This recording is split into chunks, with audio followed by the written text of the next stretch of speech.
After the divorce, my rich wife threw me out without a cent. I went to use the old card my mother had left me, but the banker turned pale and shouted, "Sir, quickly, look at this." I was in shock when I discovered that the rain hadn't stopped for 3 days. I remember that detail because Elena kept complaining about it, how the weather was ruining her birthday week, how the gray skies made everything feel so dreary, how she couldn't wear the new Louboutins she'd bought because the streets were flooded. She said all of this while cutting into a $200 steak at Maria, her favorite restaurant in Central Park South, the one where the waiters knew her by name and always kept her preferred table by the window available. I wasn't eating. My plate sat untouched in front of me, the food growing cold while I watched her. Really watched her. The way she laughed too loudly at something her friend Marcus said over the phone. The way she didn't even glance at me when she finally hung up. The way her diamond earrings caught the candlelight. Earrings I'd given her for our 5th anniversary, back when I still believed we were building something together. "You're not eating," she said, finally noticing me. Her voice had that edge to it, the one that always appeared when I wasn't performing my role correctly. "Are you trying to make some kind of statement, David?" I wasn't. I was just tired. Tired of being the husband she paraded around at charity galas while whispering to her friends that I was decent enough considering. Tired of living in her penthouse, sleeping in her bed, wearing clothes purchased with her family's money. Tired of being reminded in 1,000 subtle and not so subtle ways that I was a guest in her life, not a partner. "I'm fine," I said quietly, "just not hungry." She rolled her eyes, actually rolled them, like a teenager annoyed with a sergeant, and went back to her steak. The waiter appeared asking if everything was satisfactory, and Elena launched into a detailed critique of the wine pairing. Using words I'd learned meant absolutely nothing, except that she enjoyed making service workers scramble. That's when I knew. Sitting there in that overpriced restaurant, watching my wife of 7 years treat a stranger with more attention than she'd given me in months, I knew our marriage was over. Had been over probably for longer than I wanted to admit. The question wasn't whether we'd end, it was when and how much of myself I'd lose in the process. I didn't have to wait long for the answer. We didn't speak in the car ride home. Elena scrolled through Instagram, double-tapping photos of people I'd never met, people from her world, the world of trust funds and summer homes in the Hamptons, of prep schools and country clubs where memberships cost more than most people earned in a year. I'd never quite fit into that world despite 7 years of trying. My mother used to tell me that love didn't care about bank accounts. She'd say it while we sat in our small apartment in Queens, her working double shifts as a nurse while I studied for the scholarship exams that would eventually get me into a decent college. She'd say it while we ate pasta for the 4th night in a row because that's what we could afford.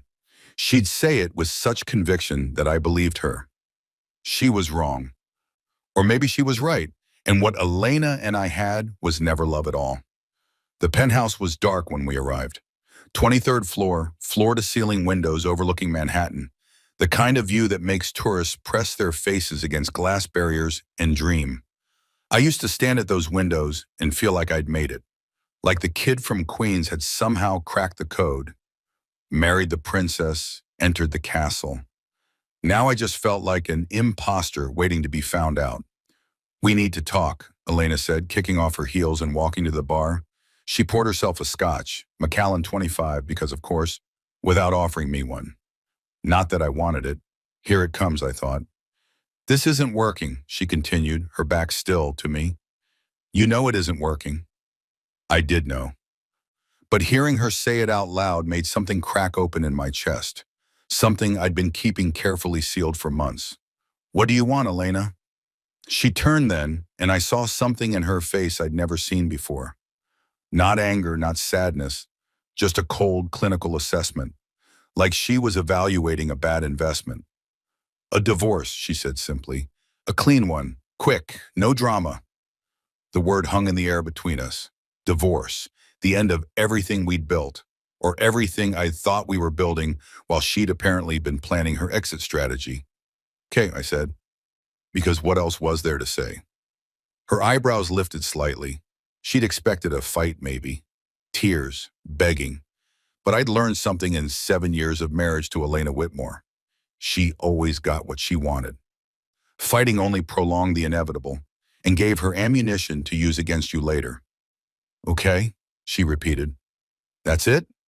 What do you want me to say? That I'll fight for a marriage you clearly checked out of months ago? That I'll make this difficult? I won't. If you want a divorce, we'll get a divorce. Something flickered across her face, surprise, maybe, or disappointment that I wasn't giving her the scene she'd rehearsed for. Then it was gone, replaced by that same cool efficiency. Good. My lawyer will send over the papers tomorrow. You can have Harold look them over. Oh, wait. She smiled, and it was not a kind smile. You can't afford Harold, can you? Well, I'm sure there are plenty of adequate attorneys who work for less. There it was. The knife slipped between the ribs so smoothly I almost didn't feel it at first. I'll find someone, I managed. She took a sip of her scotch, studying me over the rim of the glass. You should probably start packing. I'd like you out by the end of the week. The penthouse is in my name, obviously, as is, well, everything, really. My throat tightened. Everything? Did you contribute to the down payment, David? The mortgage? The renovations? Do you pay the maintenance fees? Each question was delivered with surgical precision.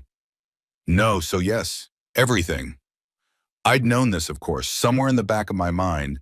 I'd always known that nothing in this life was actually mine.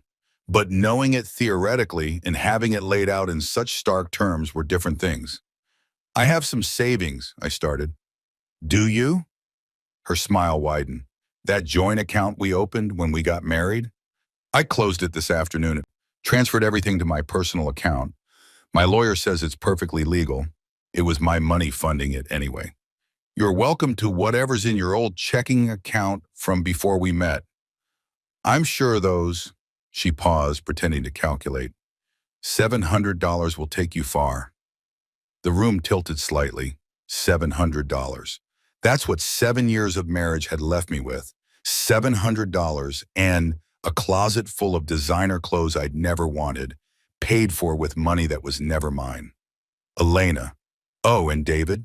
She set down her glass and walked toward the bedroom, pausing in the doorway. I'd appreciate it if you were gone by Monday morning. I have someone coming over for brunch, and it would be awkward if you were still here. Someone, not even a name. Just someone. Someone who was probably already sleeping in our bed on the nights I worked late.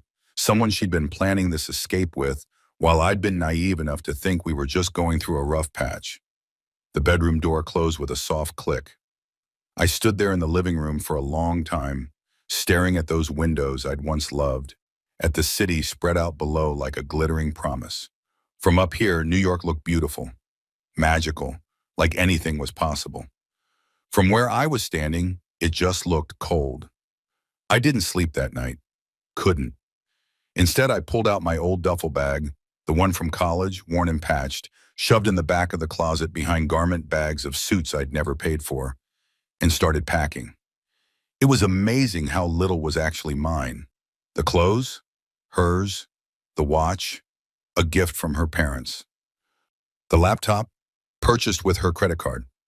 I found myself sorting through 7 years of my life and realizing I could fit what was truly mine into a single bag. Some old books, a few photos of my mother, the Columbia hoodie I'd worn so much in grad school that the letters were cracking, my phone, which I'd insisted on paying for myself, one of the few small rebellions I'd maintained. And there at the bottom of my drawer, buried under socks I'd never worn, my mother's card. I'd forgotten about it, honestly. She'd given it to me a week before she died, pressed it into my hand while she lay in that hospital bed, the cancer having eaten away everything except her determination to see me settled, cared for, safe. Promise me you'll keep this, she'd whispered, her voice thin as paper. Don't use it unless you absolutely have to. But keep it. Promise me, David. I'd promised, even though I didn't understand why. It was just an old bank card, worn smooth at the edges, the numbers barely visible. She'd never had much money. Nurses don't get rich, and a single mother raising a kid in New York even less so. I'd assumed whatever account it connected to held maybe a few $100s, if that. A small emergency fund she'd somehow kept hidden from her own dire emergencies. Now, sitting on the floor of a penthouse I was being evicted from, I turned the card over in my hands. The plastic was warm from being buried in the drawer. The bank's logo faded almost to nothing. Chase, I could just barely make out. An account number. My mother's name embossed in raised letters. Margaret Chen. She'd gone by her maiden name after my father left. Kept it even after he died. Years later, as if erasing the name Sullivan from her identity could erase the pain of being abandoned with a 2-year-old and nothing else. I'd taken her name when I turned 18. Legally changed it. David Sullivan died with the man who'd created him. David Chen was my mother's son, wholly and completely. Elena had hated that, insisted I should go back to Sullivan for professional reasons. That Chen made me sound too ethnic for the circles we moved in. I'd refused, one of the few times I'd stood firm against her will. My mother had given me everything. I'd be damned if I erased her from my name. I slipped the card into my wallet, though I wasn't sure why. Habit maybe, or sentimentality, or the desperate hope that my mother, somehow, had left me something that could help me survive the next few days until I figured out what came next. The sun was rising by the time I finished packing. Gray light filtered through those expensive windows, washing everything in shades of nothing. I could hear Elena in the bedroom, her alarm going off, the sound of her morning routine beginning, shower, skincare, the ritual of constructing the perfect Elena Whitmore that the world would see. I left before she came out, didn't say goodbye. What was there to say? The streets were still wet from the rain, but it had finally stopped. I walked for hours, my duffel bag over my shoulder, my phone dying slowly in my pocket because I hadn't thought to grab my charger and it had probably been purchased with her money anyway. I'd called my friend Marcus, not her, Marcus, my Marcus, from grad school, and he'd said I could crash on his couch for a few days. Not long, he'd warned. His girlfriend was already annoyed about how small their apartment was. But a few days, enough time to figure out next steps. Except there weren't many steps to figure out. I'd been working at Elena's family's investment firm, a cushy position I'd gotten not through merit, but through marriage. That would end with the divorce, obviously. I had no real savings. $700 might cover a week in a shitty motel if I was lucky. My credit cards were all connected to accounts she'd controlled. I didn't have a car. We'd sold mine years ago because it's ridiculous to have 2 cars in Manhattan, David, and mine is nicer anyway. I'd willingly dismantled my own independence piece by piece, thinking I was building a partnership. Thinking love meant merging everything, sharing everything, becoming a unit instead of 2 separate people. I'd been an idiot. By noon, I found myself standing outside a Chase Bank branch in Midtown. I don't know what made me walk in, desperation maybe, or the vague thought that I should at least see if my mother's account had anything in it before I started pawning what little I owned. The branch was nearly empty, just a few people at the ATMs and a banker sitting at one of the desks, scrolling through his phone with the look of someone bored beyond measure on a Saturday morning. I approached the ATM first, slid in my mother's card, waited for it to be rejected, and to tell me the account was closed, expired, invalid. Instead, it asked for a PIN. I stood there staring at the screen, trying to remember. Had my mother ever told me? I entered her birthday. Invalid. My birthday. Invalid. One more try before the card would be locked. On impulse, I entered the date she'd given me the card. The day before she died. The screen changed. Account accepted. Would you like to check your balance? My hand trembled slightly as I pressed yes. The machine thought for a moment, and then, error. Please see a banker for assistance. Of course, the account probably had $12 in it, and the ATM couldn't even process something that pathetically small. I pulled out the card and walked to the desk, where the bored banker looked up with the expression of someone about to deliver bad news he'd delivered 1,000 times before. Can I help you? Yeah, I have this card from my mother. She passed away 6 years ago, and I'm just trying to see if there's anything in the account. I slid it across the desk, feeling like I was begging. Maybe I was. He picked it up, glanced at it, started to insert it into his computer with that same bored expression. And then his face changed. It was subtle at first, just a slight widening of the eyes, a pause in his movements. But then he looked at the screen, looked at the card, looked at me, and the blood literally drained from his face. "Sir," he said, his voice suddenly very different, very careful. Can you wait here for just one moment? Is something wrong?" "No, no, not wrong. Just please wait here." He stood up so quickly his chair rolled backward, and then he was walking, almost running to the back offices, the card still in his hand. I watched him go, confused, a sick feeling building in my stomach. Had my mother done something illegal? Was this some kind of fraud? Was I about to be arrested for trying to access a dead woman's account? Minutes passed, long minutes. Other bankers started glancing my way, whispering to each other. A woman in a suit came out of the back office, looked at me, said something sharp to the first banker I couldn't hear. And then they were both walking toward me, and the man's face was still pale, and the woman was carrying a folder, and "Mr. Chen," she said, and her voice was gentle in the way people's voices get when they're about to change your life. "I'm Rebecca Stein, the branch manager. Could you come with me, please, to somewhere more private?" The sick feeling intensified. "What's going on?" "Sir," the first banker said, and his voice was shaking slightly. "Please, you need to see this." They led me to a private office in the back, closing the door behind us. The manager sat down across from me, opened the folder, and pulled out a statement. "Mr. Chen, I need to verify your identity first. Can I see your driver's license?" I handed it over with shaking hands. She studied it, compared it to something on her computer screen, nodded. "It's you," she said quietly. "You're really you." "What are you talking about?" She slid the statement across the desk. I looked down at it, at the account number that matched my mother's card, at the name, Margaret Chen, primary account holder, David Chen, beneficiary upon death, and then I saw the balance. I stopped breathing. I had to be reading it wrong, had to be. That many zeros didn't exist in my mother's world. Couldn't exist. It was impossible. I couldn't even finish the sentence. $247 million, the manager said softly. Give or take a few $100,000. The account has been accruing interest for 6 years. Your mother set it up as a trust that would transfer to you automatically upon her death, but only if you used the card she gave you.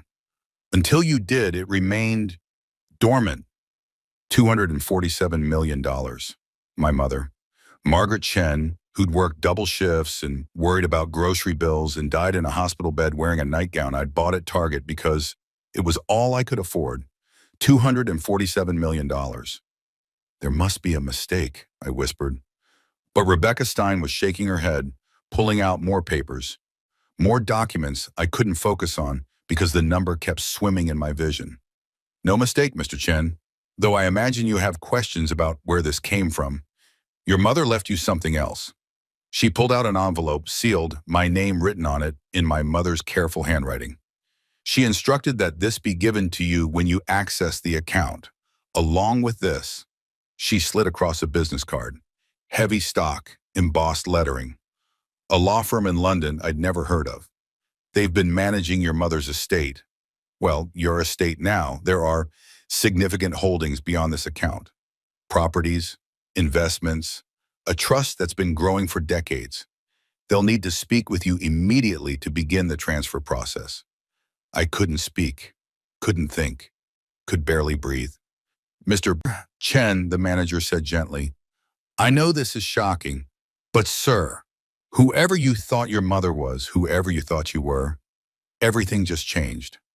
I looked down at the envelope in my hands, at my mother's handwriting, at the card with the London law firm's information, and I thought about Elena in her penthouse, celebrating my departure with someone whose name she couldn't even be bothered to mention. Everything just changed. I sat in that office for 20 minutes before I could move. The envelope felt impossibly heavy in my hands. Just paper, just ink, but weighted with 6 years of questions I hadn't known to ask. Around me, the bank hummed with its usual Saturday rhythm, ATMs beeping, people shuffling papers, the soft murmur of transactions that meant everything and nothing to the people conducting them. But in this small room with its generic corporate art and its desk that had probably witnessed 1,000 financial revelations, my entire reality was fragmenting like a mirror-struck dead center. $247 million. I kept trying to make the number feel real, to connect it to the woman who'd raised me in a 3-room apartment where we could hear the neighbors arguing through walls thin as wishes.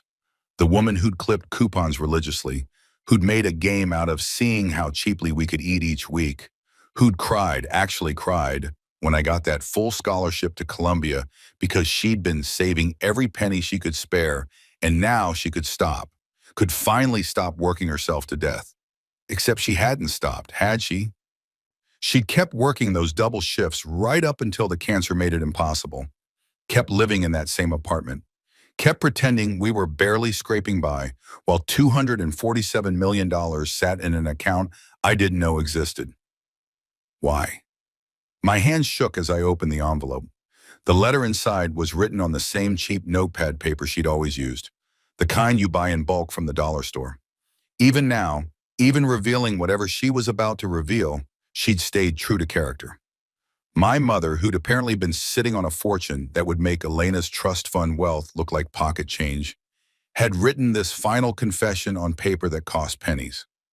The handwriting was shaky. She'd been so sick by then, could barely hold a pen, but still recognizable. Still hers. My dearest David, if you're reading this, it means I'm gone. It means you finally used the card I gave you, which means you've hit rock bottom, or close enough that you've remembered your mother's last gift. I'm sorry it had to be this way. I'm sorry for so many things. I lied to you your entire life. Not about loving you, never about that, but about everything else, about who I was, about who your father was, about why we lived the way we lived when we never had to. Your father wasn't Thomas Sullivan, the accountant who abandoned us when you were 2. That man existed, yes, and he did leave, but he wasn't your father. I let you believe it because it was easier than the truth, because the truth would have destroyed the childhood I wanted to give you. A normal childhood, one where you weren't defined by money or legacy or the weight of a name that would have consumed you. I stopped reading, my vision blurring. The walls of the office seemed to be closing in, the air growing thick and hard to breathe. Not my father, Thomas Sullivan, whose name I'd eventually rejected, whose abandonment had shaped so much of who I became, whose absence had taught me what kind of man I didn't want to be. He wasn't even real. Not in the way that mattered. I forced myself to keep reading. Your real father was Richard Chen, not Chen by marriage. That was my maiden name, yes, but it was also his family name. We were distantly related, third cousins, which is how we met at a family reunion when I was 23. He was 15 years older than me, already wealthy beyond imagination, already married to a woman his parents had chosen for him, already trapped in a life he never wanted. We fell in love anyway. It was stupid and reckless and wrong, and it was the most real thing I'd ever felt. He couldn't leave his wife, not without destroying his family's business empire, not without losing access to the children he already had, not without causing a scandal that would have ruined dozens of lives. So we existed in the margins, in stolen moments, in a secret that grew heavier with every passing year. And then I got pregnant with you. Richard wanted to leave his wife, then was ready to burn it all down. But I wouldn't let him. I'd seen what that life did to people, David. The money, the power, the way it twisted everything it touched, made people into symbols instead of human beings. I didn't want that for you. I didn't want you raised in that world, suffocated by expectations and duty and the constant weight of wealth you'd never asked for. So I left, took the name Sullivan from a man who'd briefly meant something to me, created a fiction about abandonment, and raised you as if we were poor, as if we were struggling, as if we were normal.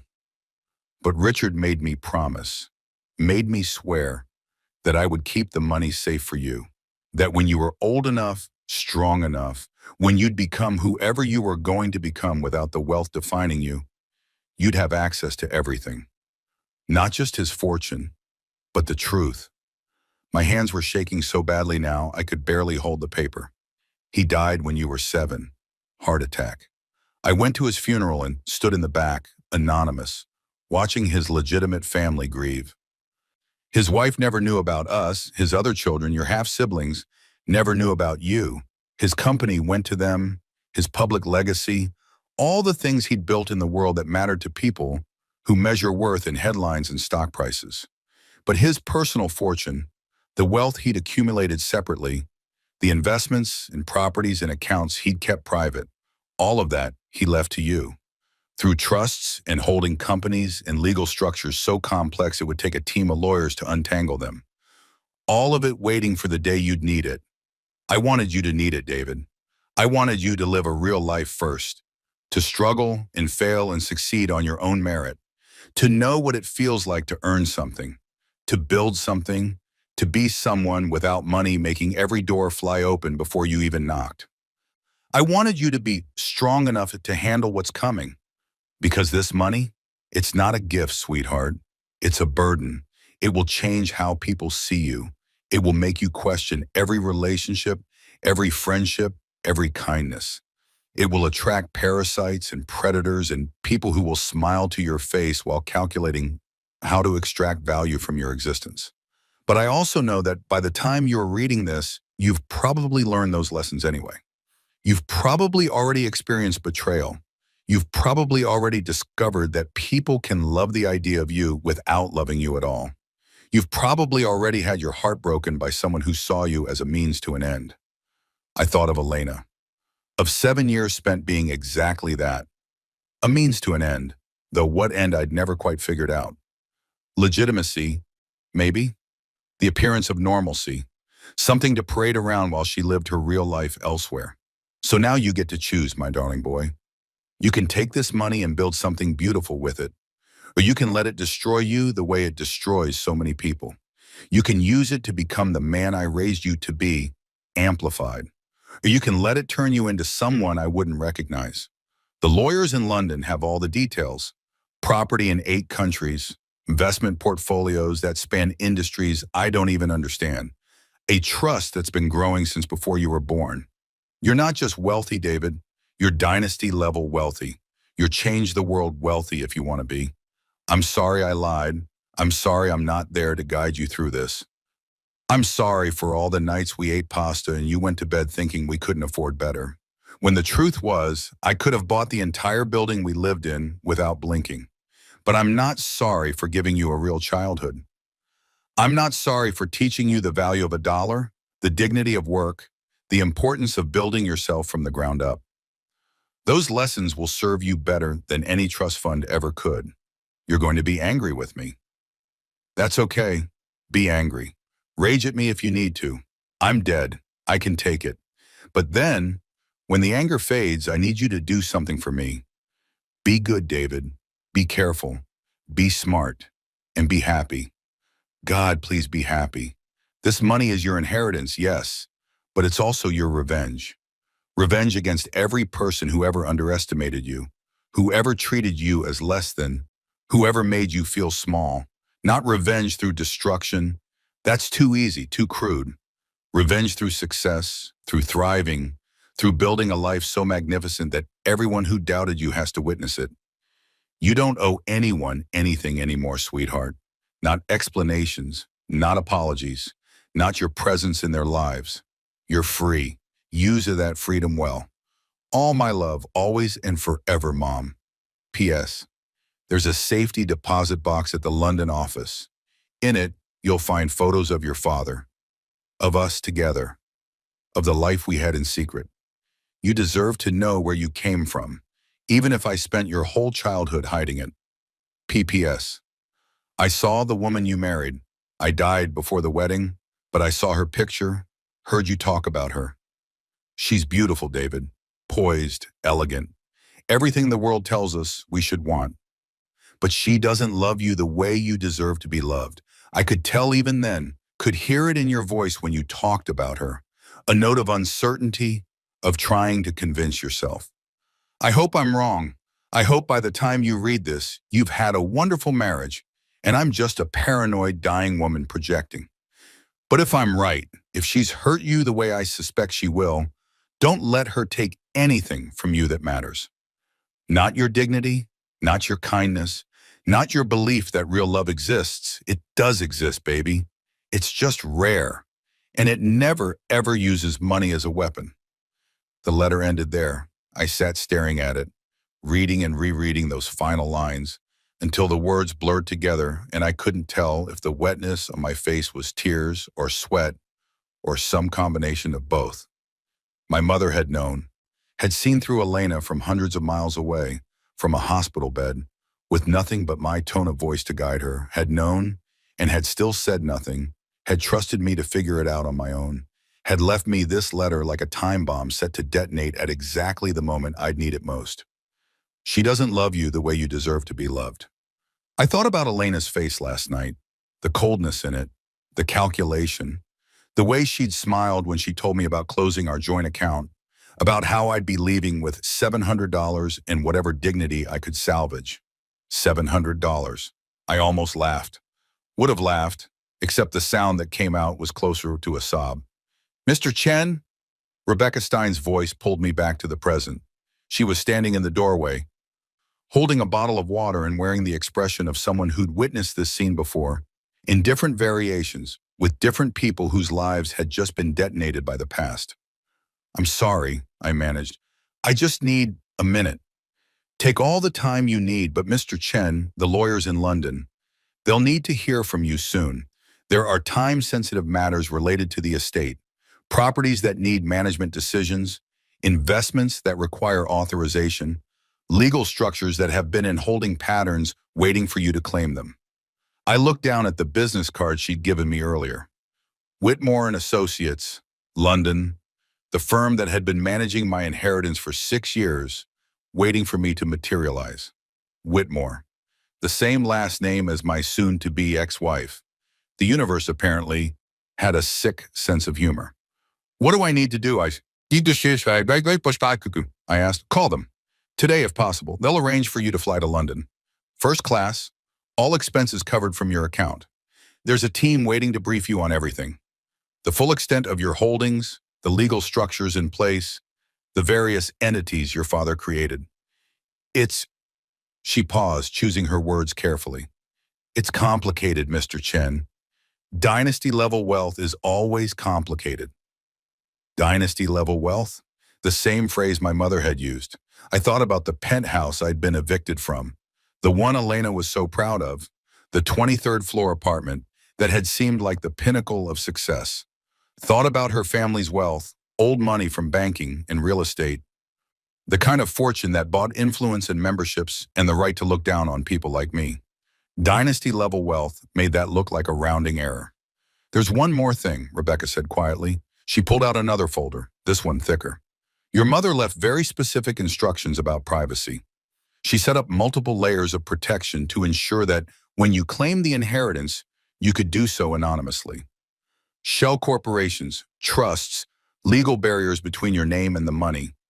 If you want, and I strongly recommend you do, you can keep this completely private.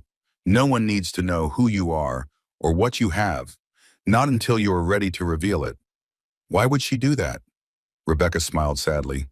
Because she was protecting you, Mr. Chen. From exactly the kind of people who'd come out of the woodwork if they knew. The distant relatives suddenly remembering family bonds. The investment opportunities that are too good to pass up. The charitable causes that desperately need your support.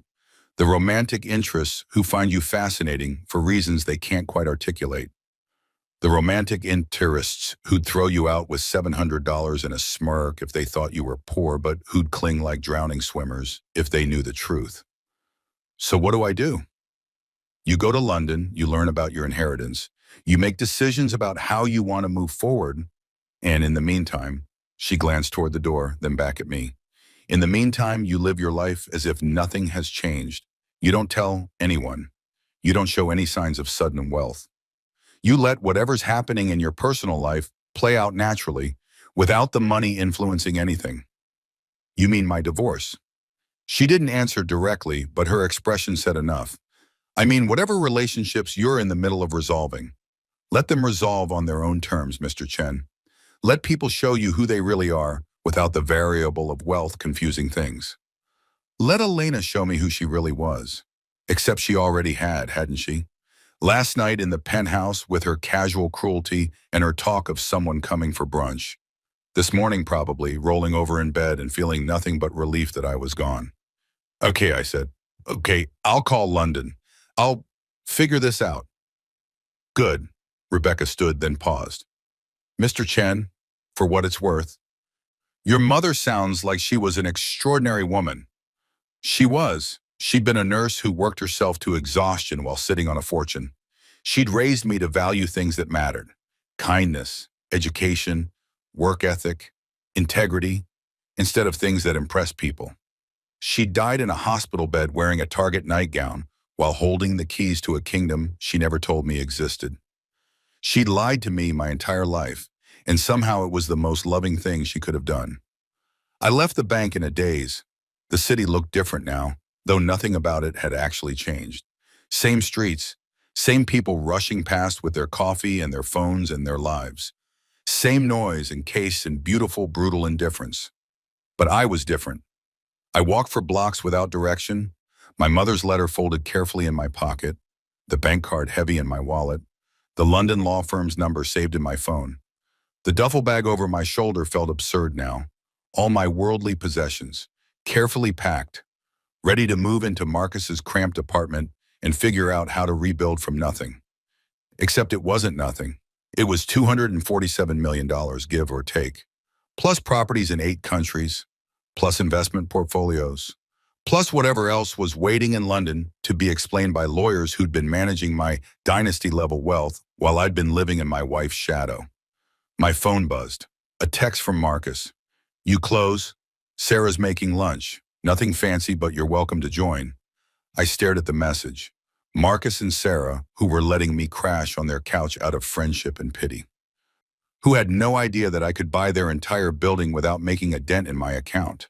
Who were making me lunch. Nothing fancy, while trying to figure out how to gently tell me I couldn't stay long. I should tell them. Should tell someone. This secret felt like it was burning a hole through my chest, too big to contain. But Rebecca's words echoed. Let whatever's happening in your personal life play out naturally. Let people show you who they really are.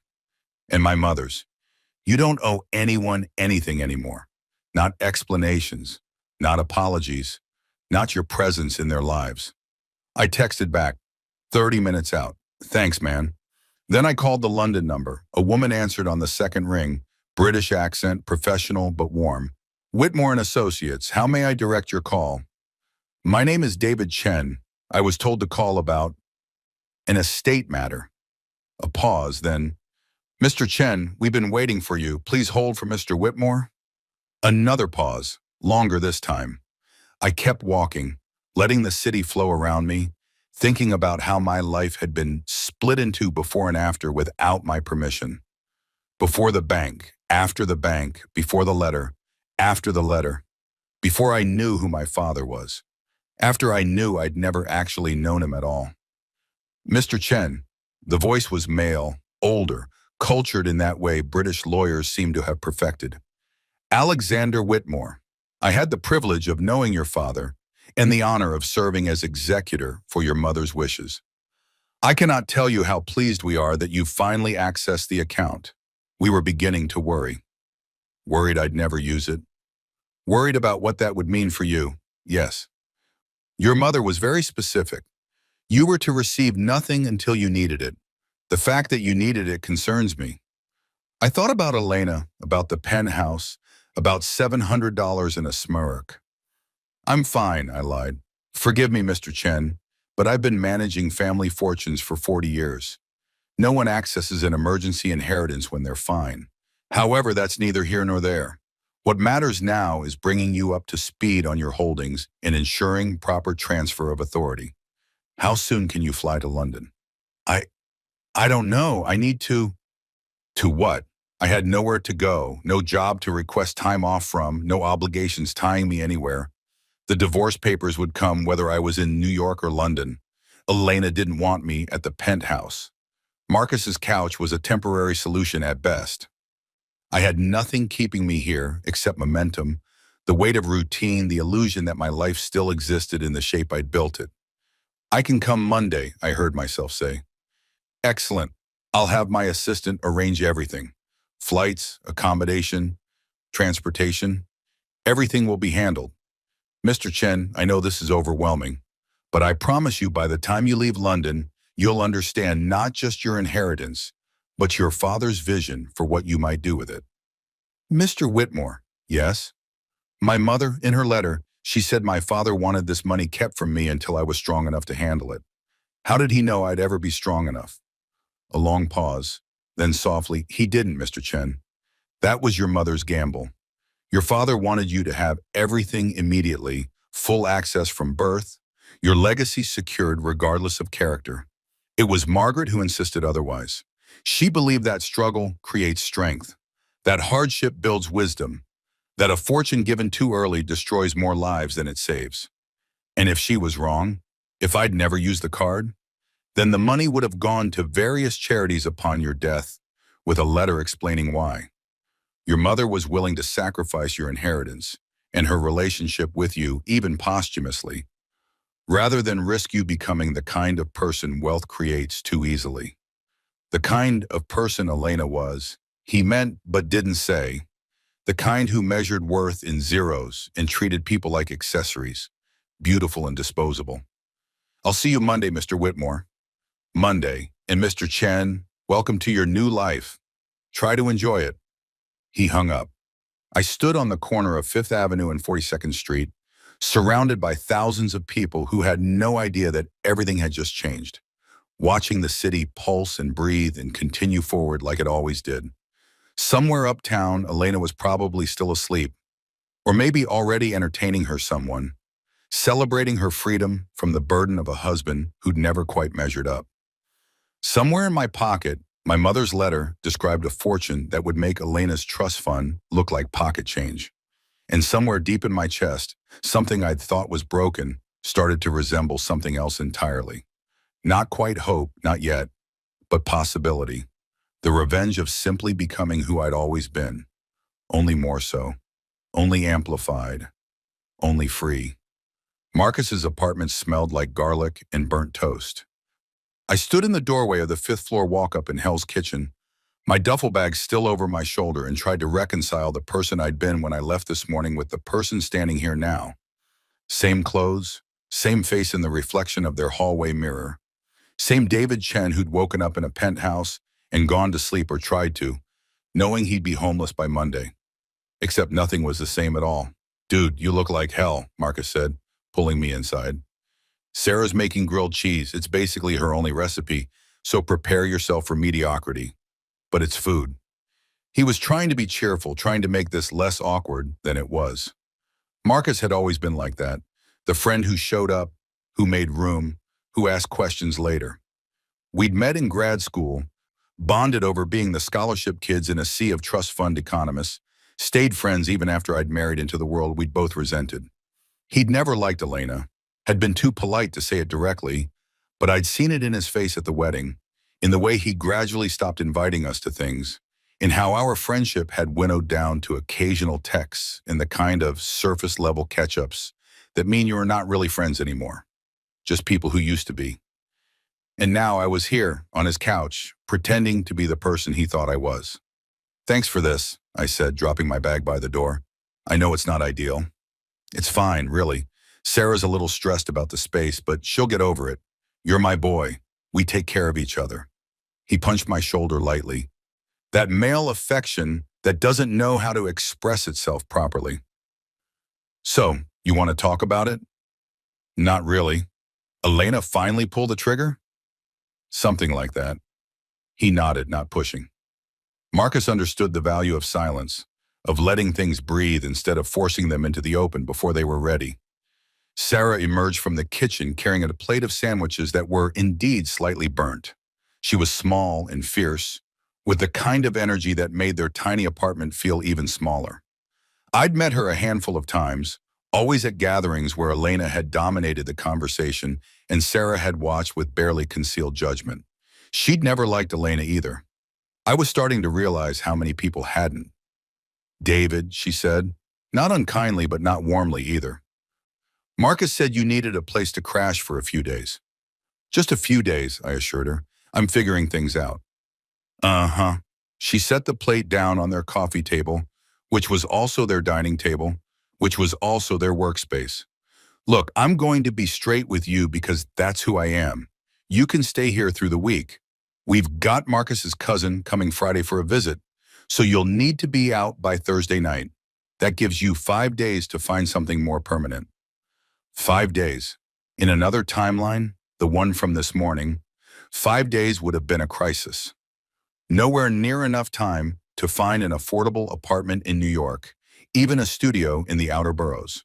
Not with $700 and no job and a divorce in progress. In this timeline, I could buy this building before Thursday. Could buy the whole block. Could solve every one of their problems with a phone call. The thought made me feel sick and powerful in equal measure. 5 days works, I said. Thank you, both of you. We ate the sandwiches, which were exactly as mediocre as advertised. Marcus talked about his something in data analysis for a marketing firm, the kind of work we'd both sworn we'd never do back when we thought we'd change the world through economic policy. Sarah complained about her supervisor, about the tiny kitchen, about the landlord who kept promising to fix the water pressure and never did. Normal problems, small problems. The kind that consumed your entire world when you lived in 600 square feet and split rent 3 ways with your salary and your partner's salary, and the side hustle you pretended was a temporary thing but knew, deep down, was probably permanent. I listened and nodded and contributed nothing about my own situation. And the whole time I felt like a fraud, like I was playing a part in a show where everyone else thought it was real life. My phone buzzed. An email from Whitmore and Associates. Flight confirmation attached. British Airways first class, JFK to Heathrow, Monday 8 o'clock a.m. Car service will collect you at 5:30 a.m. from the address on file. Please confirm receipt. I stared at the screen. The address on file would be the penthouse, the one I'd been evicted from. I typed back quickly. Address has changed. We'll send updates shortly. Another buzz, almost immediate. Understood. Please provide current location at your earliest convenience. Accommodation in London has been arranged at the Connaught. Any preferences or requirements, please advise. The Connaught. I'd walked past it once, years ago, when Elena had dragged me to London for some charity thing her mother was involved in. We'd stayed at Claridge's, which had seemed impossibly luxurious at the time. The Connaught had been the place Elena had pointed to and said, that's where real wealth stays. Not people like us, people who've had it for centuries. People like my father, apparently. I set my phone down before Marcus could see the screen. You okay? He asked. You look weird. Just tired. Long day. Yeah, I bet. Divorce shit is exhausting. He leaned back, the couch groaning under his weight. So what's your plan? You still working at Elena's family firm? That's done, obviously. Right, fuck. So you need a job too. Yeah, it wasn't technically a lie. I did need a job, or at least the appearance of one. Needed something to tell people when they asked what I did. Needed a reason to be somewhere during the day. Needed the structure that kept people from asking too many questions. Unless I didn't. Unless I just disappeared into the money. Became one of those people whose occupation was managing their wealth, whose calendar was filled with investment meetings and portfolio reviews, and all the other euphemisms rich people use to avoid saying they didn't actually work. The thought made my skin crawl. I'd spent 7 years watching Elena and her circle do exactly that. Pretend their trust fund management was a career. Pretend their charity board positions were jobs. Pretend they'd earned anything they had. I wouldn't become that. Couldn't. My mother had raised me better, but I also couldn't stay here. Couldn't keep lying to Marcus and Sarah. Couldn't maintain the fiction that I was the person they thought I was. I'll figure it out, I said finally. I've got some leads. Another lie. They were stacking up, building a wall between who I was now and who everyone thought I'd always been. That night I lay on Marcus's couch, lumpy, too short, smelling faintly of the takeout they ate too often, and stared at the ceiling. The apartment was quiet except for the sounds of the city filtering through thin walls. Sirens, voices, the constant hum of 8 million people living on top of each other. In the bedroom, I could hear Marcus and Sarah's muffled conversation.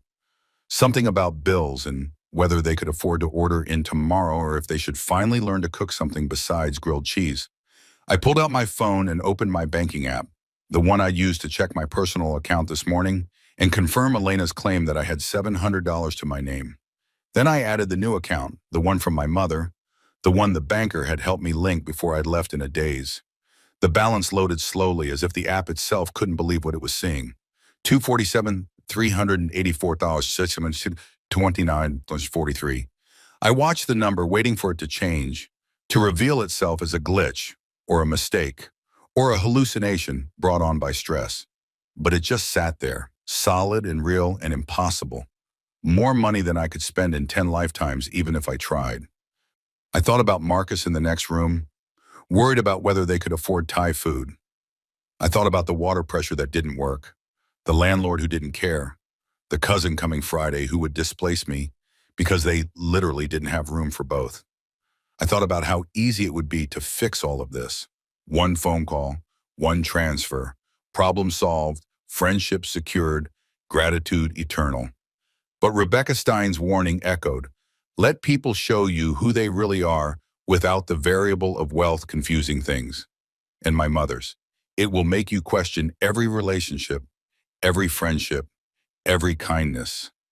Marcus was my friend, had been my friend through grad school, through the early days with Elena, when I'd still been naive enough to think love conquered all, through the slow dissolution of our regular hangouts as my wife had gradually isolated me from everyone who remembered who I'd been before. He was helping me now because that's what friends did. Not because of what I had, but because of who he thought I was. If I told him, if I fixed his problems with my newfound fortune, I'd never know for sure. Never know if he'd have stayed my friend without it. Never know if the help was genuine or strategic. Never know if our relationship was real or just another transaction in a world that ran on them. I closed the banking app and opened my email instead. The message from Elena's lawyer had arrived while I'd been walking to Marcus's place. I'd seen the notification and ignored it, not ready to face whatever legal dissolution of our marriage looked like in stark black and white.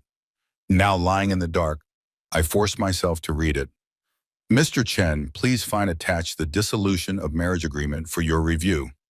As discussed with my client, this is intended to be a straightforward separation with minimal conflict. Key terms. All property acquired during the marriage remains with Mrs. Whitmore, including the primary residence, vacation properties, and jointly titled vehicles. All joint financial accounts have been closed, with assets returned to their original sources. Mrs. Whitmore. No alimony or spousal support in either direction. All personal property to be collected by you within 72 hours, or it will be donated to charity. A non-disparagement clause preventing either party from making negative public statements about the other. Mrs. Whitmore is prepared to sign immediately and hopes for your cooperation in expediting this matter. Please confirm receipt and indicate whether you'll be retaining counsel. Regards, Harold Chen, no relation. Senior partner, Morrison and Associates. Harold Chen, the lawyer Elena had mockingly mentioned I couldn't afford, who now revealed himself to share my last name in a coincidence that felt like the universe's idea of a joke. I read through the terms again, slowly this time. She was taking everything, every physical asset from 7 years of marriage. The apartment I'd lived in, the car I'd driven, the furniture I'd helped pick out, all of it legally hers because she'd paid for it, because I'd been too grateful to be loved by someone like her to insist on contributing, to maintain any independence. No alimony. That made sense. She didn't need my money, and I apparently had none to give. A clean break for her, a financial catastrophe for me, bums. Or it would have been this morning. Now it was just insulting, petty, the kind of power play people made when they thought they held all the cards and you held none. A non-disparagement clause. That was interesting. That meant she was worried about what I might say, what stories I might tell, what truths I might reveal about our marriage.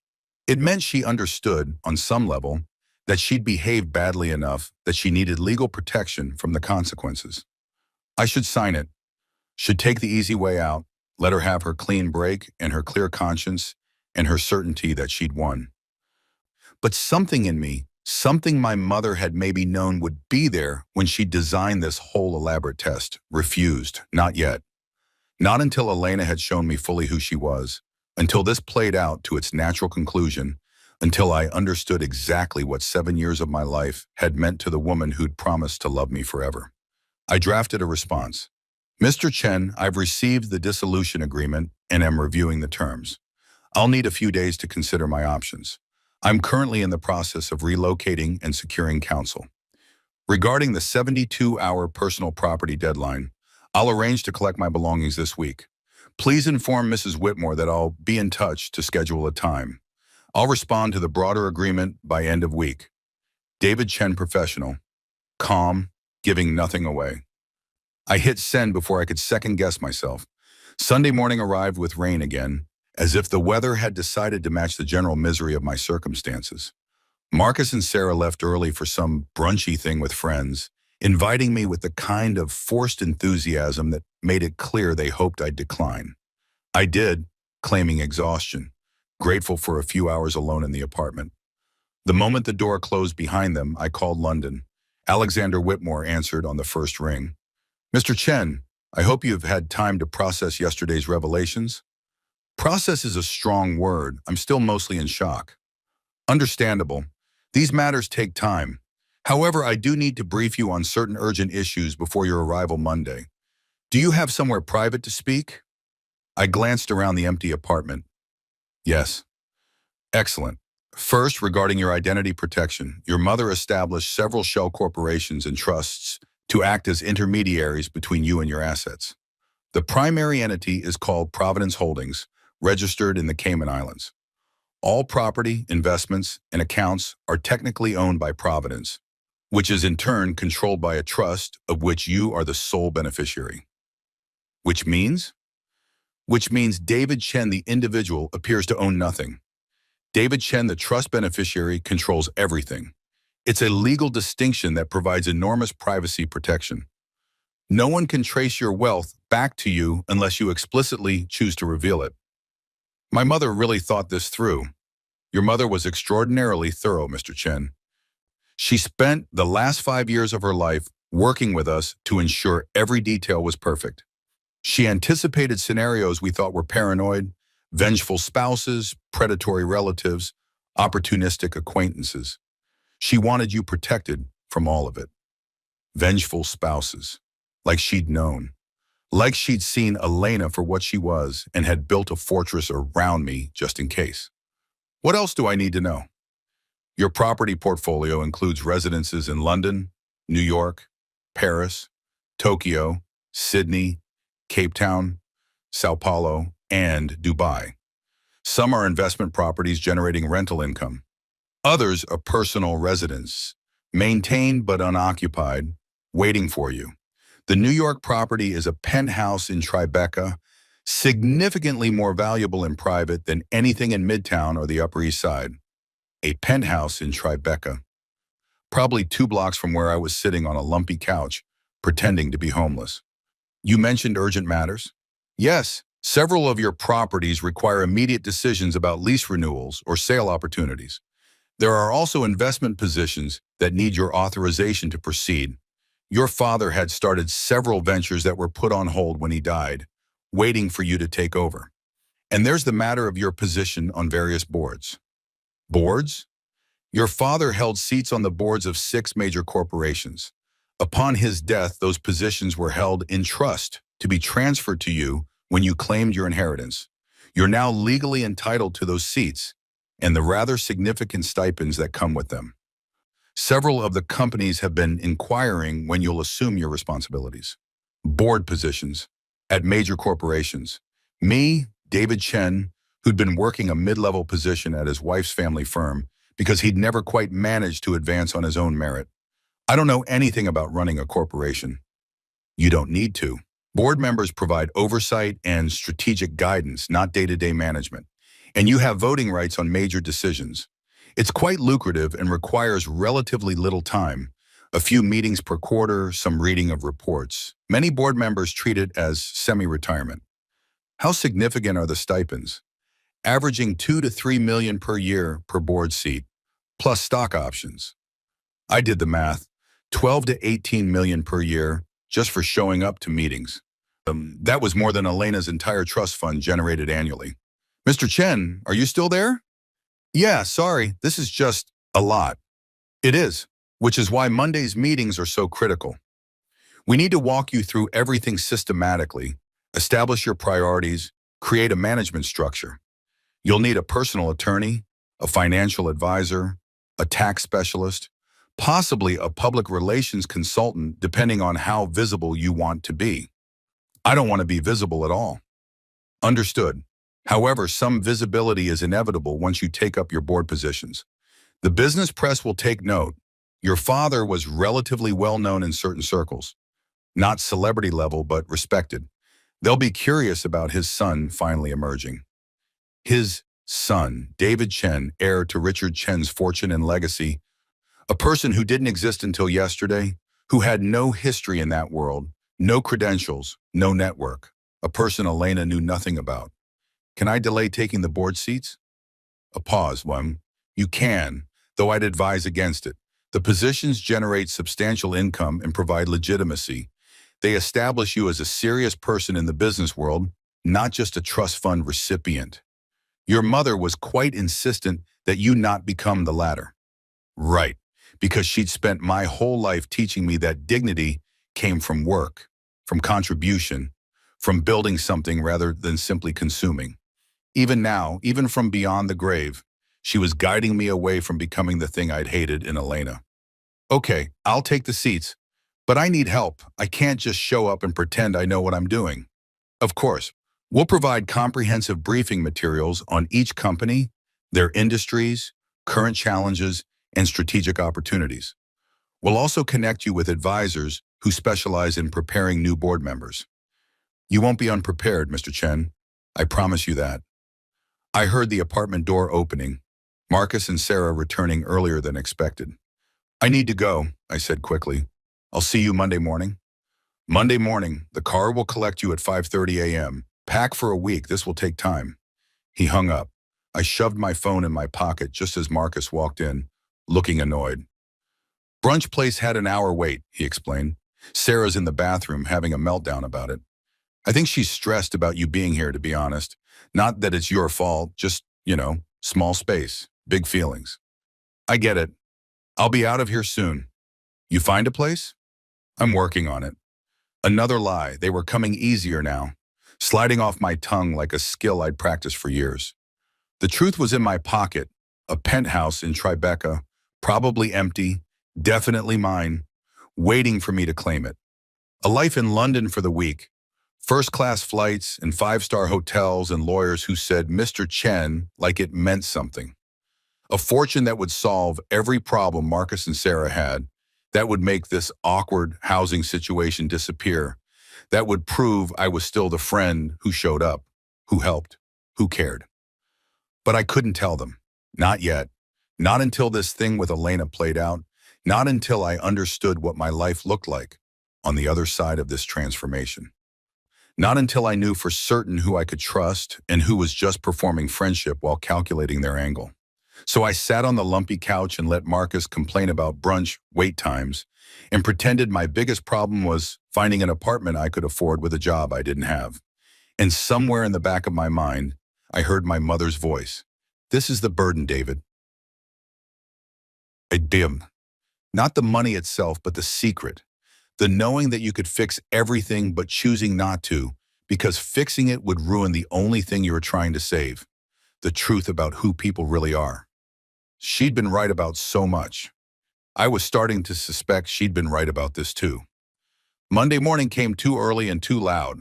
Marcus's alarm went off at 6:02 a.m., a piercing electronic shriek that penetrated the thin bedroom door and dragged me out of the half-sleep I'd been pretending was rest. I heard him stumble to the bathroom, heard Sarah groan something unintelligible, heard the shower start and the pipes groan in protest, that water pressure problem they'd been complaining about. I lay on the couch and stared at the ceiling, calculating. My flight to London left at 8:00 a.m. The car service would have arrived at 5:30 a.m. to collect me from an address I'd never updated, probably sitting outside the penthouse right now with a driver checking his watch and wondering where I was. I'd need to text them, reroute to Marcus's address, explain the delay. Except I couldn't do that without Marcus asking questions. Couldn't have a black car service pull up to this building. Couldn't disappear for a week to London without explaining where I was going or how I was affording it. Couldn't maintain the fiction that I was a broke, jobless divorcee while simultaneously living like someone who just inherited a fortune. Because that's exactly what I was. I pulled out my phone and typed quickly to the number Whitmore and Associates had given me. Need to reschedule flight. Can we push to Tuesday morning? Same time? Something came up that needs handling today. The response came within seconds. Of course, Mr. Chen. I'll rearrange everything. Car service will collect you tomorrow at 5:30 a.m. Please confirm address. I sent Marcus's address, then added, discreet vehicle please, residential area, understood. Crisis averted, temporarily. But that still left the larger problem. I couldn't just vanish to London without Marcus asking questions, and I couldn't answer those questions without either lying more elaborately or revealing the truth I wasn't ready to reveal. The bathroom door opened, releasing a cloud of steam and Marcus in a towel. You're up early, he observed. Couldn't sleep. Yeah, that couch is brutal. Sorry, man. He disappeared into the bedroom to dress, calling back. You got plans today? Job hunting? Here was my opening. Actually, yeah. Got some leads to follow up on. Might be out most of the day. That's good. That's great. Where at? I hadn't thought that far ahead. A consulting firm, downtown, friend of a friend thing, you know how it goes. Right on. Hope it works out. He emerged dressed for his own job, looking tired in the way people do when they're juggling too much with too little. Listen, Sarah and I were talking last night. We want to help more, but the space thing is real. Her cousin's definitely coming Friday, and after that, I know, I'll be out by Thursday, promise. He looked relieved, then guilty about being relieved. It's not that we don't want to help. Marcus, I get it, really. You've already done more than I had any right to ask. He nodded, grabbed his bag, kissed Sarah goodbye. She was still in bed, pretending to sleep through this awkward conversation, and left. The moment the door closed, I texted the Whitmore and Associates number again. Change of plans. Can someone meet me in New York today instead? Need to access the Tribeca property and handle some personal matters before flying to London. The reply came fast. I'll have someone there by noon. The property manager can meet you at the building. Do you need anything prepared? Furnishings, provisions, etc. I looked around Marcus's apartment, the peeling paint, the cramped space, the couch that had destroyed my back. Yes, make it livable. I may need to stay there this week. Understood. I'll coordinate with the property management team. They'll have everything ready just like that. Money made things happen, made problems dissolve, made the impossible become a simple matter of coordination and cost. I understood suddenly why people got addicted to this.